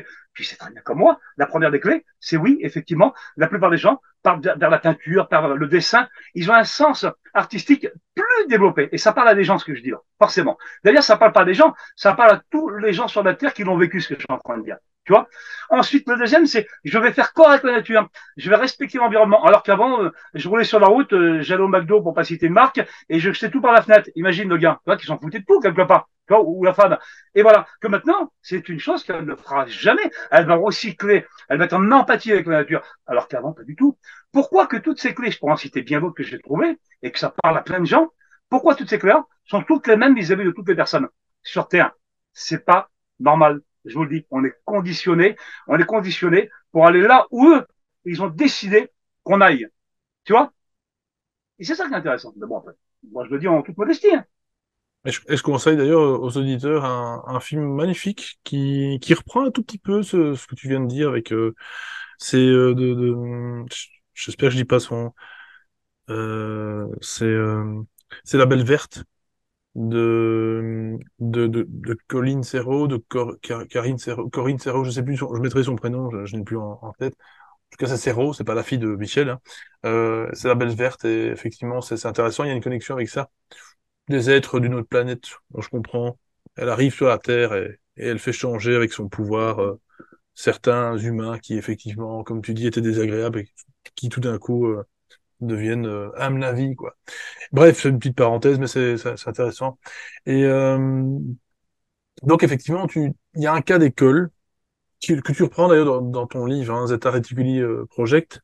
C'est le fameux cas du couple Bardet, si je dis pas des bêtises, qui, Betty et donc dans Barney. les années 60, à une époque où justement, parce qu'il faut savoir que son mari était donc africain, enfin afro-américain, et elle une blanche, toute classique, dans les années 60, et il n'est pas bon d'être noir dans ces années-là aux USA, puisque une certaine secte du nom de KKK ne fait pas de cadeau à ces gens-là, et encore moins, comme tu le disais dans l'autre vidéo, c'est que ils peuvent pas même pas s'asseoir dans un bus, donc ils sont vraiment relégués comme des moins que rien. Bah, une Amérique, pardon, Alexis, je te laisse continuer. Une Amérique puritaine et comment, Ségrégationnaire. ségrégationniste. Oui, niste, oui. Ben Et oui. effectivement, donc ils ont eux par contre ils ont c'est un cas d'école comme tu dis, donc ils se font enlever. Et là il y a toute une suite de sans rentrer dans les détails, mais il y a une suite vraiment d'expériences plutôt désagréables que ce couple va et qui les a marqués à vie. Oui. Alors, c'est un cas typique, évidemment, d'école, je dirais, entre guillemets, en archéologie, puisque, pardon, c'est un classique de l'ufologie mondiale. Évidemment, il y a plein de gens qui disent, oui, bon, j'ai déjà écouté ce qu'il va nous dire José, Oui, ou oui, oui, voilà. oui. Non, non, je vais vous le dire d'une manière différente, pour que vous compreniez bien qu'il y a vraiment, alors là, je passe les mots, anguille sous roche, pour le coup, là. Parce que, oui, parce qu'à un moment donné, alors on est bien d'accord que Betty et Barney Hill, comme on vient de le souligner, sont un couple interracial. D'accord. Bon. Donc, une Amérique puritaine, comme on l'a dit il y a quelques instants, où justement, comme tu as dit, on ne peut pas s'asseoir dans un bus devant, plutôt à l'arrière. Bon. Est-ce que dans certains États américains, est-ce que ça a changé? Je veux dire, voilà, je ne suis pas trop sûr non plus encore de ce côté-là, même en 2023. Il y a encore du. Bon, mais bon, on ne les dénigre pas, mais bon, quand même, tu vois, un peu. Hein, parce que je trouve ça pas très classe hein, de leur part. Mais bon, à la limite. Et donc, c'est un couple interracial. Et donc les gens vont se dire, oui, mais bon, dans l'ufologie mondiale, c'est le premier couple interracial qui a été kidnappé par des entités exogènes pour comment de récolte d'échantillons humains ou je ne sais quoi d'ailleurs, hein, on Reconnu, va dire. reconnu. Bon, on sait très bien quand même que hein, si on subodore que ce sont nos créateurs, j'imagine que des couples interraciaux, ils en ont pris quelques-uns hein, avant les années 60. Hein, on est d'accord. Bon, mais voilà. Ce qu'il faut savoir, c'est que, je le répète, Betty, quand elle rentre dans la soucoupe, donc ils sont kidnappés, hein, parce que c'est un kidnapping, tu vois, il faut savoir qu'à un moment donné, il y a l'entité, ce qu'elle appelle, lui, le chef. Et c'est là où c'est intéressant. Et je reviendrai à la fin. Le chef, pourquoi c'est le chef? Ben oui, parce que quand on prend la description, et on peut retrouver aussi sur Internet des entités, franchement, ils ont une tête qui fout un peu les boules à un moment donné. Hein. Ils sont pas très. Alors, je ne juge pas par rapport au physique, tu vois, mais bon, ils ont pas l'air d'être si sympas que ça, là, juste à regarder déjà, tu vois. Bon, et on va voir qu'ils ne le sont pas sympas au final. Mais par contre, pour le faire croire, ils savent bien le faire croire, d'être sympa, tu vois. On va le comprendre. Regarde. Et à un moment donné, donc, elle monte dans le lit, elle dit, tiens, lui, c'est le chef. Parce qu'en plus, c'est le seul à parler télépathiquement en disant, tiens, ne vous inquiétez pas, Betty. Barney, lui, il fait son petit truc de son côté, il est allongé, tu vois. Alors lui, on le voit pas, lui. Lui, il fait son truc, il est limite dans son subconscient. Il est endormi, lui, il s'est fait une carrément, hypnotisation. Il veut rien savoir. J'imagine que c'est un homme qui a eu peur, tu vois. Et quelque part, c'est louable, hein. On n'est pas tous confrontés aux mêmes situations pour le coup, là. Bon. Et voilà. Et il y a un moment donné, donc elle discute toujours la quantité, c'est un chef parce qu'il a un chapeau. Il a un petit chapeau pointu, comme ça. Ils ont tous la même tête. Ils ont tous la même gueule, pardon de le dire comme ça, mais c'est vrai, parce que je n'alloue pas aux entités exogènes tout le respect qu'il faut pas leur devoir à un moment donné. Ils ont tous la même gueule, et lui, c'est le chef. Il a dit, je suis chef parce qu'il a un chapeau. Tu vois, tu vas comprendre. Tu vois, et au bout d'un moment, elle discute avec lui, tout ça, et elle lui montre pendant un moment, tu vois, on le sait, une carte que par la suite, je crois que c'est 8 ans ou 10 ans, la fameuse astronome Marjorie Fisher, je crois de prénom, va retrouver en disant justement le titre de mon bouquin, basé sur mes travaux en enquête de terrain, c'est-à-dire le fameux Zeta Reticuli, la constellation. Non, c'est Zeta Reticuli 2, hein, mais bon, j'ai mis Zeta Reticuli, c'est pareil, de toute façon, à la limite. Et donc voilà. Donc ils disent, on vient de cette constellation de Zeta Reticuli. Elle lui montre une carte que je viens de dire qu'on a retrouvée par la suite, que c'était vrai au final. Et quand tu lui montres la carte, l'entité lui dit, le chef qui a le chapeau, parce qu'ils sont tous la même tête, mais il n'y a que lui qui a le chapeau, hein. Elle lui dit, il lui dit, toujours télépathiquement, apparemment, à Betty, est-ce que vous pouvez me dire, sur la carte, là, où vous vous trouvez? Est-ce qu'elle est où votre planète? Il lui dit, tu vois? Elle, Betty, ben, évidemment, elle n'est pas à même de pouvoir savoir ça, ni toi, ni nous, tous ceux qui nous écoutent d'ailleurs, on ne sait pas. Bon, voilà, regarde déjà. Il sait très bien quand même à un moment donné qu'elle ne le sait pas, ça. J'imagine, il n'est pas si con que ça, l'extraterrestre, entre guillemets, tu vois. Eh ben, c'est ça. Il lui montre, il dit, regarde, eh ben, dis donc, pardon, il y a peut-être des gens qui sont à même de le faire sur notre planète, tu vois, les astronomes ou des choses comme ça, les scientifiques. Moi, je n'ai pas cette capacité de pouvoir vous dire où on est exactement sur cette carte-là, qu'elle lui dit. Bon. Et, eh bien, si vous n'êtes pas capable, qu'il lui dit, de savoir où vous vous trouvez là, ben, je vais pas vous dire où nous, on se trouve que lui dit. Déjà, ça commence mal. Hein, déjà, si tu me dis pas, je te dis pas déjà. Hein, ça commence mal. Écoute, normalement, moi, j'attends d'une communication un échange. Tu vois, on a une culture différente, on n'est pas les mêmes entités. Moi, je suis humain, lui, il est d'une planète différente. C'est ce qui laisse suivre le gars. Hein, tu vois, à un moment donné, il y a quand même un contact qui doit s'établir positivement, quelque chose, un échange, pas un truc où je me retrouve doré à chaque fois que j'ouvre la bouche ou qu'il parle avec moi. Tu vois. Et donc, il regarde toujours cette carte-là et il lui dit, là, vous voyez là, il y a des petits points, toi, qui vont jusqu'à notre planète à nous, par exemple, au système solaire, et il y a des lignes droites, des tracés. Il dit, vous voyez, il dit, Betty, là, ces petits points-là, ce sont des lignes commerciales, qu'il lui dit. Bien, étonnant, des lignes commerciales. Ça veut dire quoi? Qu'en fait, il y a du commerce c'est quoi le commerce avec nous, là? Tu vois, il va pas au bout des choses avec elle, là. Tu vois, mais il lui dit quand même, il finit quand même par lui avouer qu'on fait partie d'une route commerciale. C'est grave hein, de dire ça. C'est grave de dire ça. Une route commerciale. Tu t'imagines? On est du bataille ou quoi à un moment donné? C'est la question qu'on peut se poser, hein, franchement. Et donc ça reste comme ça. Bon, elle va pas plus loin parce que Betty n'est pas une femme méchante. Et puis de toute façon, tout ce qu'il lui dit, ça rentre dans son sens à elle quelque part. Tu vois, parce qu'en attendant, on est en train de charcuter comment Barney qui se trouve sur la table d'opération. Pour l'instant, si tu n'avais pas là, l'abduction, donc le rapt, le kidnapping, bah, il se passe plutôt bien. Tu vois, parce qu'on te dit ce que tu as envie de t'entendre quelque part, même si on te reprend un petit peu pour te recadrer. Après, on va dire encore autre chose et on va encore te recadrer. Mais du coup, là, tu es pris pendant une heure et demie, 2 heures, t'es pris dans un jeu, dans une espèce de comédie, tu vois, et tu peux pas t'en sortir. Tu peux pas t'en dépêtrer, tu vois. Et voilà. Et donc, moralité. au final. Pourquoi? Encore dans le vice, et les gens ont bien compris là, hein, Alexis. C'est-à-dire qu'à la fin, elle lui dit, bon, le bouquin là, est-ce que vous pouvez me le donner comme ça? Comme ça, moi j'en suis sûr que bah, c'est ma preuve. C'est une preuve ultime d'une communication exogène avec des êtres bienveillants venus d'ailleurs, évidemment. L'autre, il lui dit, mais le chef qui a le chapeau, il lui dit, mais il n'y a pas de souci, Betty.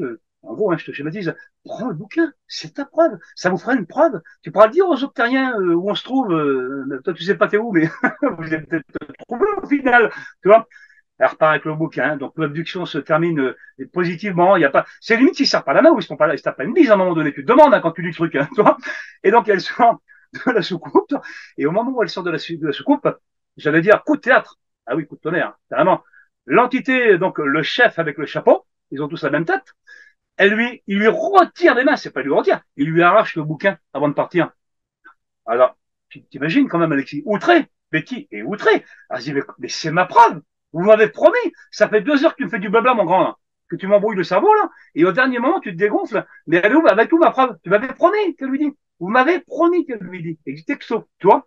Et, il la regarde et tu sais ce qu'il lui dit? Non, mais regarde le gentil extraterrestre, entre guillemets.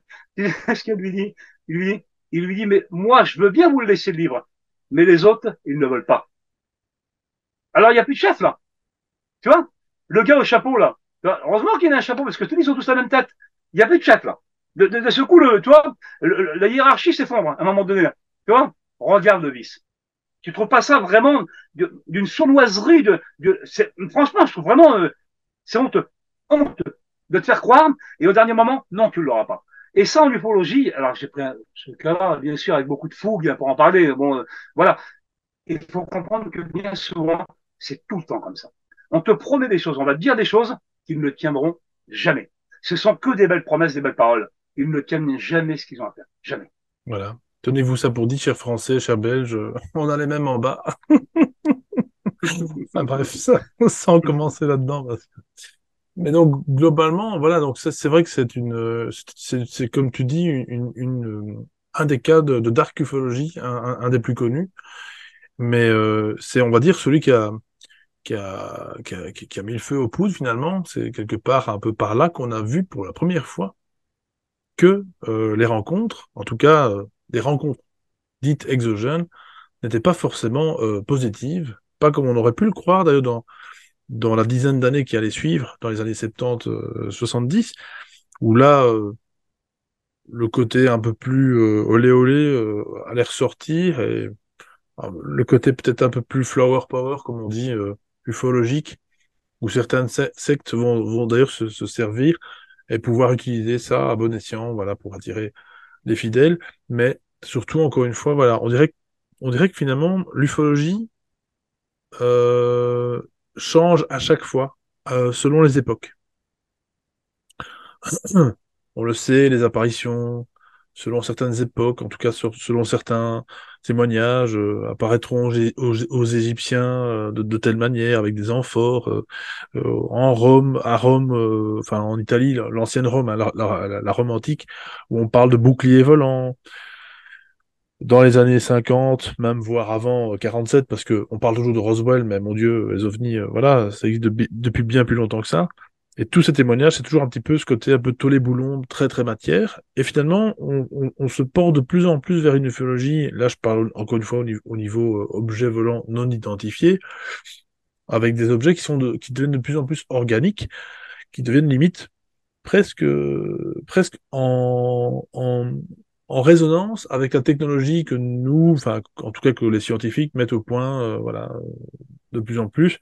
Tu sais, ce côté un peu justement presque cellulaire.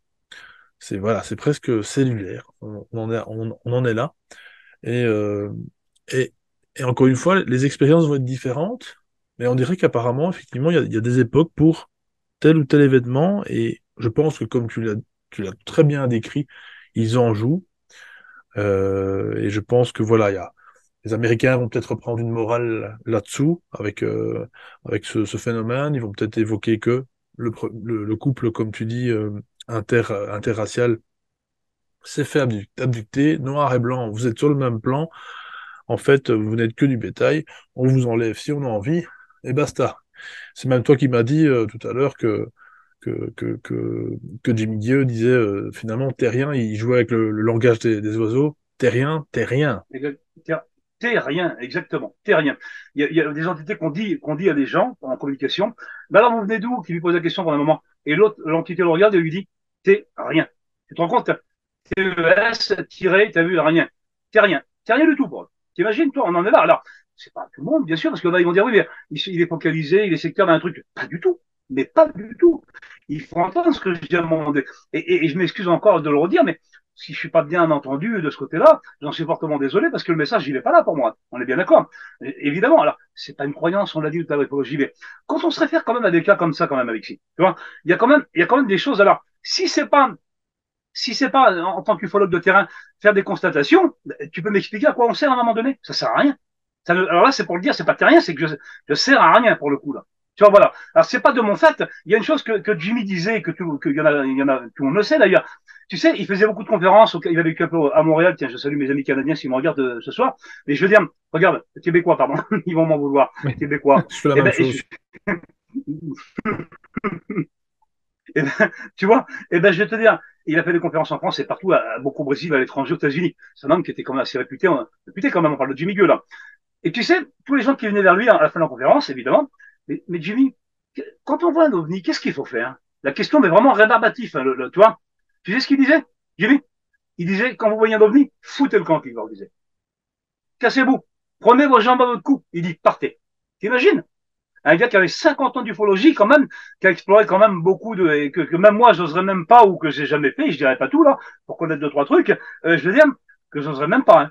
Je veux bien explorer des choses, mais il y a des choses quand même, je me limite quand même. Tu sais, il y a des sujets quand même qui sont dits sensibles. Bah alors, t'en as des ultra sensibles, mais t'en as, ils sont encore plus qu'ultra sensibles, parce que c'est limite si tu joues pas avec ta vie à un moment donné. Et ça, c'est pas du tout un mythomane qui vous le dit.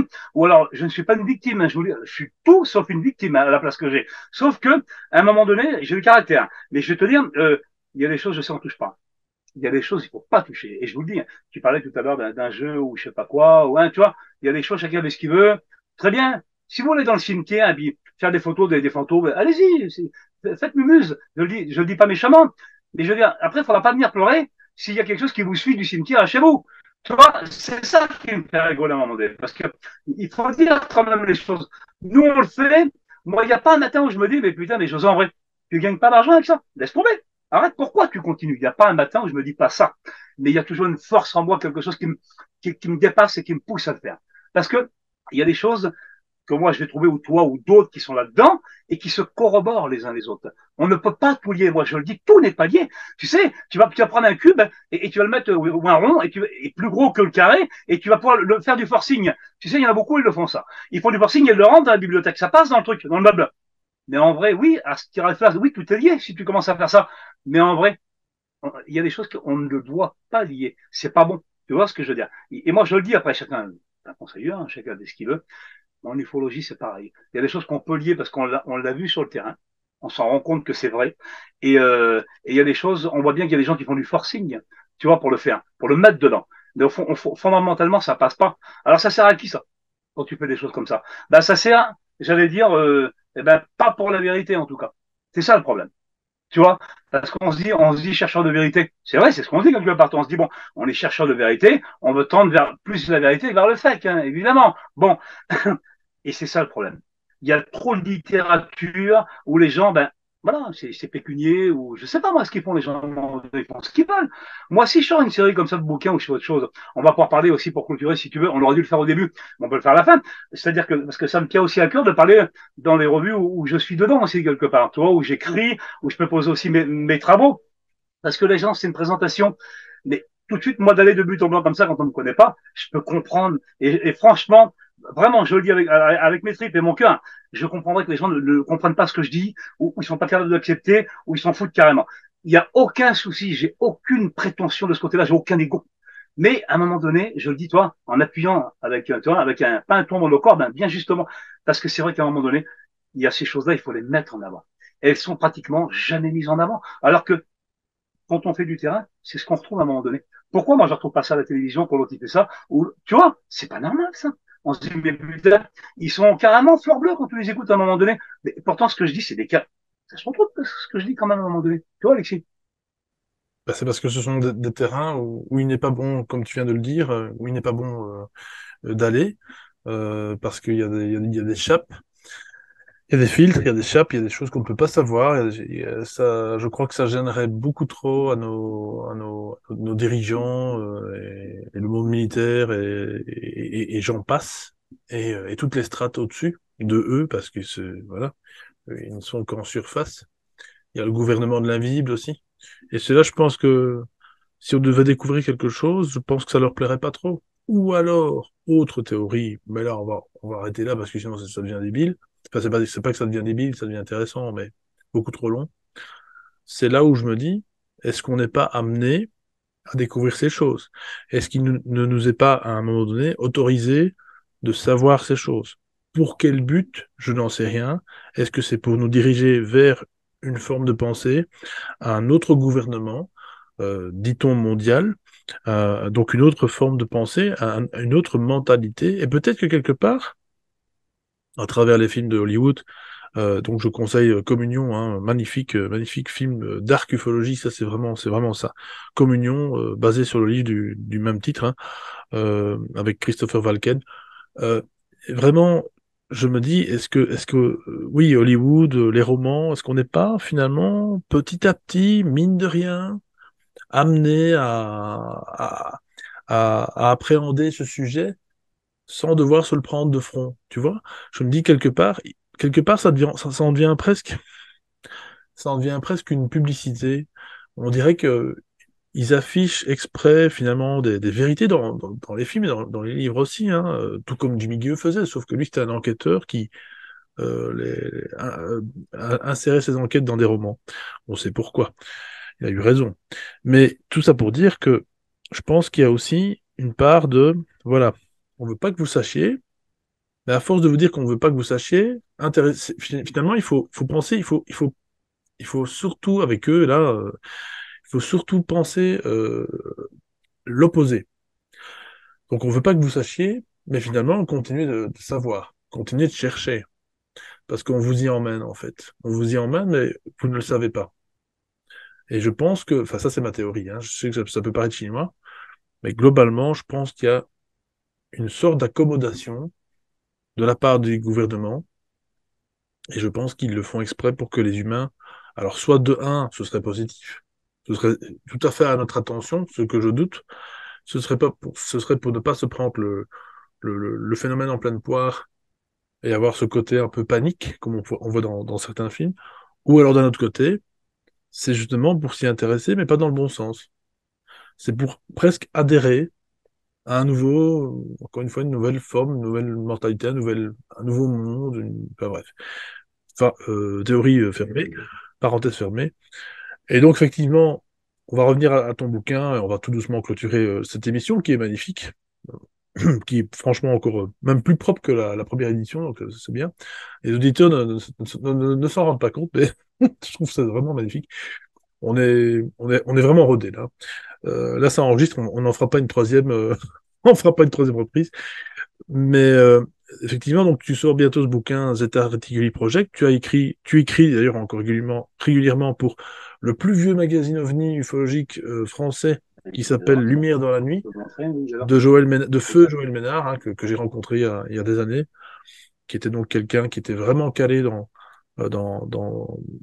ce qu'il faisait. Voilà, c'était vraiment un des Ah, rares, je veux dire, c'était un enquêteur de terrain, c'est tout, voilà, tout exactement, simplement. un enquêteur de terrain, connu pour ces fameux crashs de rien, ces avions qui s'écrasent et dont on ne retrouve pas, notamment les détritus, les ruines, quoi. Et alors, il y a aussi un magazine donc Top Secret de Rock Soccer, bien entendu. Alors, On ne le présente plus, exactement, mais celui-là. par contre, faut que je dise quand même que, Alexis, je suis quand même directeur. Ah oui, c'est pas juste que j'écris dedans, toi, c'est que je suis quand même directeur des enquêteurs, tu vois, de la revue. Je le dis en toute modestie, hein, je te reprends parce que c'est important de le dire pour moi, parce que justement, par rapport aux travaux de JV que j'ai la chance de pouvoir récupérer, maintenant j'ai la chance de récupérer les travaux de Joël Ménard, puisque je suis directeur de là, tu vois, des enquêteurs. Donc la place qu'il avait Joël avant. Et je dis vraiment, Oui, oui, je je sais n'ai bien. aucune prétention, À mais titre 25 000. d'information, voilà. Voilà, à titre d'information, je le dis vraiment par bonheur quelque part, parce que j'en suis vraiment flatté, Oui, tu et peux, oui. vraiment, c'est tout. Alors après, oui, comme tu dis, hein, Il y avait Top Secret, il y a aussi Top Secret Magazine de mon ami Rock Soccer, donc la matrice artificielle, hein, qui n'est plus à dire, j'imagine, dans les sentiers du réel.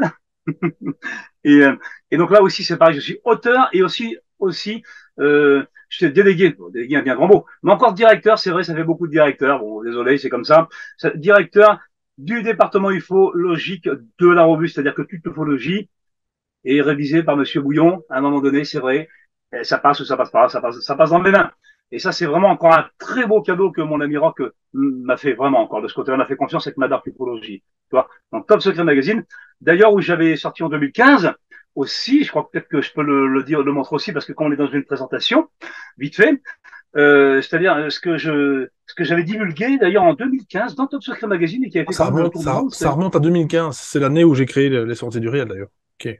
Ah oui, donc ouais, toi 2015, en même temps où tu as créé ta chaîne, comment Alexis, et donc voilà, j'en montre que deux, mais ce sont les originaux, hein, je tiens quand même à le dire, alors je sais pas si on les voit bien à la limite, Ça va, mais ça en va. tout cas, bon voilà. Tu vois, ces photos-là, mine de rien, m'ont permis, pas de me la raconter, parce que pas du tout, je m'en fous, m'ont permis justement d'avoir accès à une histoire oui, que moi seul le connais actuellement, c'est-à-dire extraordinaire, parce que j'ai montré les photos en 2015, tu vois, et j'ai attendu quand même 6 ou 7 ans presque, pour dire que c'était moi qui les avais divulgués, t'imagines, tellement c'était du lourd, comme on dit, hein. C'est du lourd d'ailleurs, tu vois. Et donc en 2021, je le dis, grâce à ces photos d'ailleurs, j'ai été invité à une conférence mondiale au Pentagone, donc au National Press Club, et bien pour en parler, figure-toi, grâce à ces photos-là. Tu vois, ils ont fait vraiment le tour du monde, et peut-être qu'on aura l'occasion d'en parler dans une prochaine émission si ça intéresse les gens, bien Quand tu sûr, veux. mais et ça c'est extraordinaire, c'est extraordinaire. Magnifique. Ensuite, ah oui, vraiment, hein. Vraiment, et puis surtout intéressant parce qu'il y a beaucoup de ramifications derrière ça que les gens savent pas. Beaucoup C'est de pas que choses. US, pas que US, c'est pas que en Antarctique. Hein. Et bon. Et ensuite, alors le petit nouveau, je me permets, c'est pas pour faire de la pub, mais parce que c'est les gens qui me font confiance. Et toi, c'est pas facile ce que je dis Alexis, donc faut l'entendre. Donc tous les gens qui me font confiance, faut bien que je rende à César à un moment donné, hein, tu vois. Et pourtant, il y en a plein qui m'ont fermé la porte au nez, ils le font encore. Hein. Mais bon, comme on l'a dit tout à l'heure, ils le sont toujours Et plus. surtout, ce que tu nous présentes, ce sont des revues sérieuses et pas des torchons comme on peut en trouver beaucoup dans la presse. Et donc ça aussi, je voulais dire, méfiez-vous, chers auditeurs. Il y a vraiment beaucoup de copier-coller. Ce sont des gens qui font qui publient des articles, ils sont piqués à gauche à droite et qui en plus n'ont aucune âme. En fait, ce sont et ça coûte très cher puisque c'est la presse spécialisée. On va dans les 8 9 euros, voire peut-être surtout du 12 voire du 15 et tout ça pour des torchons. Donc, dépensez votre argent dans des revues un peu sérieuses. Donc, ça, c'est une revue qui existe depuis combien de temps Alors, c'est tout David. frais parce qu'en fait, ça, c'est le numéro un. Donc, j'avais fait un article dedans. J'avais fait, j'avais parlé justement d'un article que j'ai fait en Corse, que j'ai dénommé La sphère d'Olmeto. Un cas extraordinaire. Extraordinaire. Mais vraiment, tu vois, peut-être même notre Travis Walton, tu vois, un peu francophone pour le coup, là, hein, tu vois. Vraiment, hein, parce que je respecte aussi les Corses, hein, pour avoir été en Corse. C'est un pays à part, hein, la Corse. Hein, il faut le dire. Je me fais des amis, donc toi. Donc voilà. Donc j'ai bien dit francophone hein, pour et encore quoique ils ont une très belle langue. Hein, tu sais, le Corse c'est magnifique, hein, Oui, oui, surtout c'est dans les champs. spécial. Bon, on reste amis, on reste amis. C'est Et donc spécial.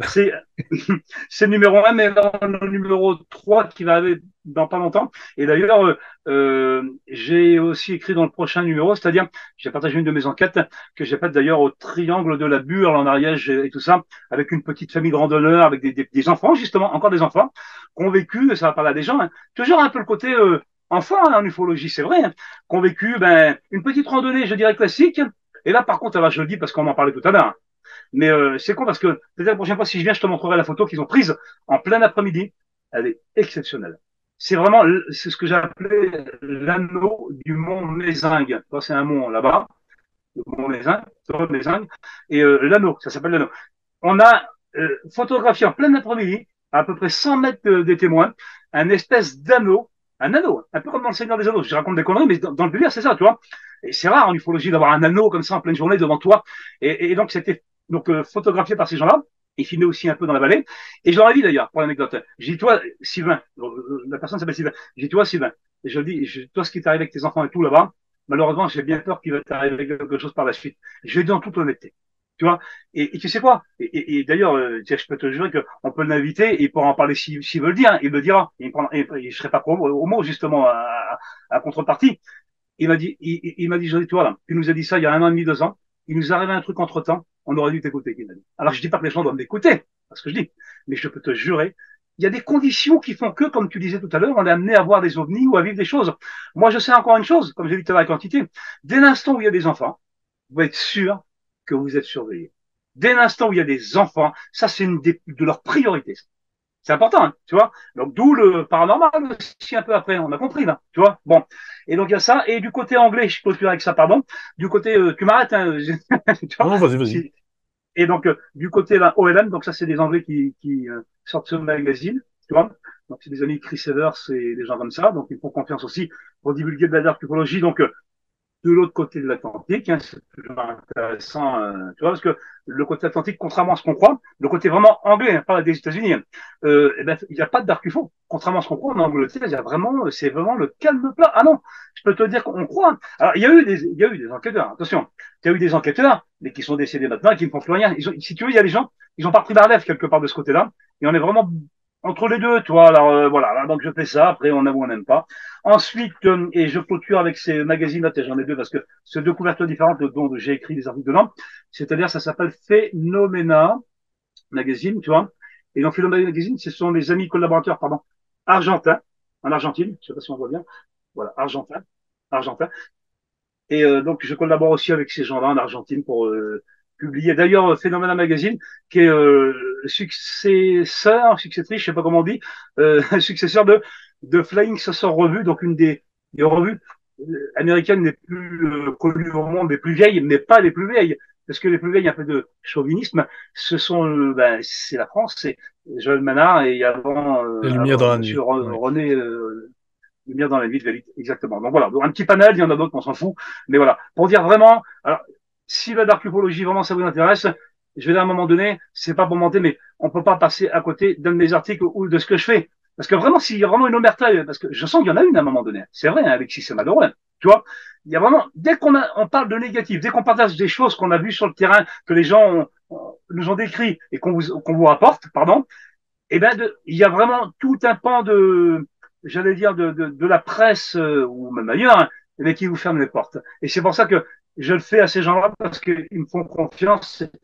Et c'est quand même important à l'heure où on vit parce que c'est pas facile quand même ce que je dis à un moment donné, Non, non, Alexis. non, non, non, non. Et je trouve que grâce à ce que tu fais comme travail de terrain en plus, les langues se délient quand même de plus en plus dans un monde où l'ufologie n'existe plus dans les médias, c'est ce qu'on disait, hein. Euh, fut un temps où dans les années 80, 70, 80, 90, il fut un temps où les ovnis avaient quand même encore leur place dans les grands médias, hein, on va dire ça comme ça, dans la presse papier. Puis petit à petit, dans les années 2000, ça a commencé à disparaître. Et aux yeux du grand public, je veux dire, hein, pour des gens comme nous, qui, disons, s'intéressons encore au phénomène, et toi encore plus que moi, parce que voilà, je m'intéresse tellement à d'autres trucs, mais l'ufologie, ça reste quand même la base pour moi, puisque j'ai commencé comme ça, étant gosse.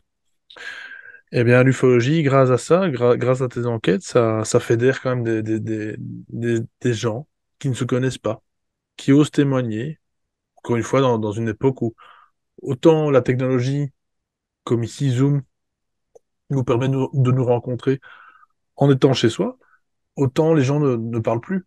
Et donc, ce fameux bouquin Zeta Reticuli Project, qui devait sortir il y a 3 ans à peu près, visiblement, qui, je l'espère, qui on l'espère, va sortir ici fin d'année. Enfin, c'est tout ce qu'on te souhaite, José. Fin d'année, début d'année prochaine, on va dire grand maximum. Cette fois, on va dire que c'est la bonne. Et donc, tu as réuni, toi, quelques enquêtes que tu as fait personnellement dans ce livre. Est-ce que tu veux un petit peu nous en jeter un mot?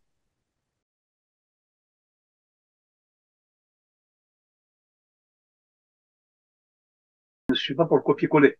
C'est-à-dire que si je veux citer, d'ailleurs, je cite des gens dans mon bouquin, quelques personnes, je me réfère à leurs travaux, je préfère quand même les citer que de m'approprier leur travail. C'est pas le but.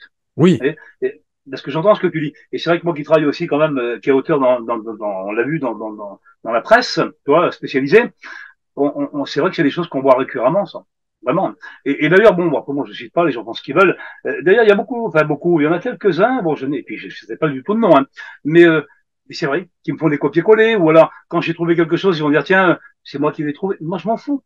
Ça me dérange pas, à la limite, tu vois. Mais, si tu veux, à l'époque, je pense que, parce que on parlait de Jimmy par rapport à ces époques-là, hein, tu parlais de social et tout, je pense que les gens étaient quand même beaucoup plus respectueux. Et moi, j'ai appris à l'être. Voilà. Vraiment, j'ai appris à l'être. Moi, si tu as trouvé le truc, je veux dire, c'est toi qui l'as trouvé, ça m'intéresse. C'est Alexis Mambin, point barre. Tu vois? Mais c'est pas quelque chose qui se fait et qui se fait, ben, ça c'est plus du tout, hein. On voit bien. Et donc, oui, sans prétention, oui, c'est mes enquêtes de terrain. Alors, mes conclusions, là, on a compris un peu le ton que j'avais, et encore, je suis parti, tu vois, vraiment dans une présentation, parce que on a un peu ri au démarrage, parce que on a refait l'émission, enfin, c'est vrai, hein, on va pas le répéter 100 fois, mais, donc, si tu veux, voilà, on a installé un petit climat où on fait l'émission, quoi, tu vois, c'est ça. Mais, tant mieux, si ça donne quelque chose de sympathique, tant mieux, c'est ce qu'on est, donc tout va bien. Alors, on peut dire des horreurs, on peut vous les montrer, essayer de vous les démontrer, pour que vous les compreniez, et tout va bien, mais on peut aussi rigoler à côté de ça, parce que c'est tellement des sujets lourds que quelque part, je préfère encore le prendre sur ce pied-là. Hein, c'est vrai, Alexis, hein, tu vois, parce que c'est quand même lourd à un moment donné. Et donc, Zeta Reticuli Project, qui est le premier d'une série, en fait, Oui, et oui. c'est vrai qu'avec beaucoup, comme tu le soulignes, beaucoup de problèmes pour l'éditer. D'ailleurs, pas que des problèmes pour l'éditer, même des problèmes tout court quand on en parle. Et pire, Même pour faire c'est que c'est l'émission. malheureusement encore vrai. On vient de le subir encore un peu. Tu te rends compte? C'est incroyable quand même quelque part. Alors, je joue pas, tu sais, du mystère, on croit, on comprend pas, je m'en fous, c'est pas une question de croyance. Ça. Mais et je te l'avais dit, même avant de démarrer, je t'ai dit, Alexis, tu vois, on va parler un peu de ça, tu vas voir, il va nous arriver deux, trois bricoles. Vrai ou pas vrai? Véridique. Si, si, c'est vrai, c'est totalement vrai. Tu vois, dès qu'on parle de cette ufologie qui est vraiment dark, que je mets en avant, il y a le truc, ben oui, hein, donc tu sais ce que tu reçois. Mais le pire, c'est que j'ai rien aspect du tout. On n'a pas à recevoir ça, tu vois, quelque part. Mais bon, s'il n'y en a pas un qui le fait, si moi je le fais pas ou d'autres, qui va le faire à un moment donné? Tu vois, Alexis, c'est ça le problème. Ouais, et puis bon, voilà, comme tu dis, si on se lance pas, à ce moment-là, on fait plus rien et on vit chez soi reclus en disant qu'il va, enfin, on devient parano, quoi. Et globalement, non, non, non, non, il faut être plus fort que ça. Ce sont on le sait très bien, certaines forces qui empêchent bien des auteurs comme toi, enfin des personnes qui, voilà, oui, oui, qui ont quelque chose à dire, à révéler, à peut-être jeter un pavé dans la mare, comme certains ne font plus, dans une ufologie presque vieillissante, hein. Parce que c'est vrai qu'à un moment donné, ça devenait un petit peu croûteux tout ça. Je veux dire, quand on va pas sur d'autres terrains, sur d'autres sentiers, on se rend compte que l'ufologie telle qu'on l'a connue, nous, dans les années, disons un peu plus tôt, c'est que ça devenait un petit peu, en tout cas en surface, ça devenait un petit peu, comment, stagnant.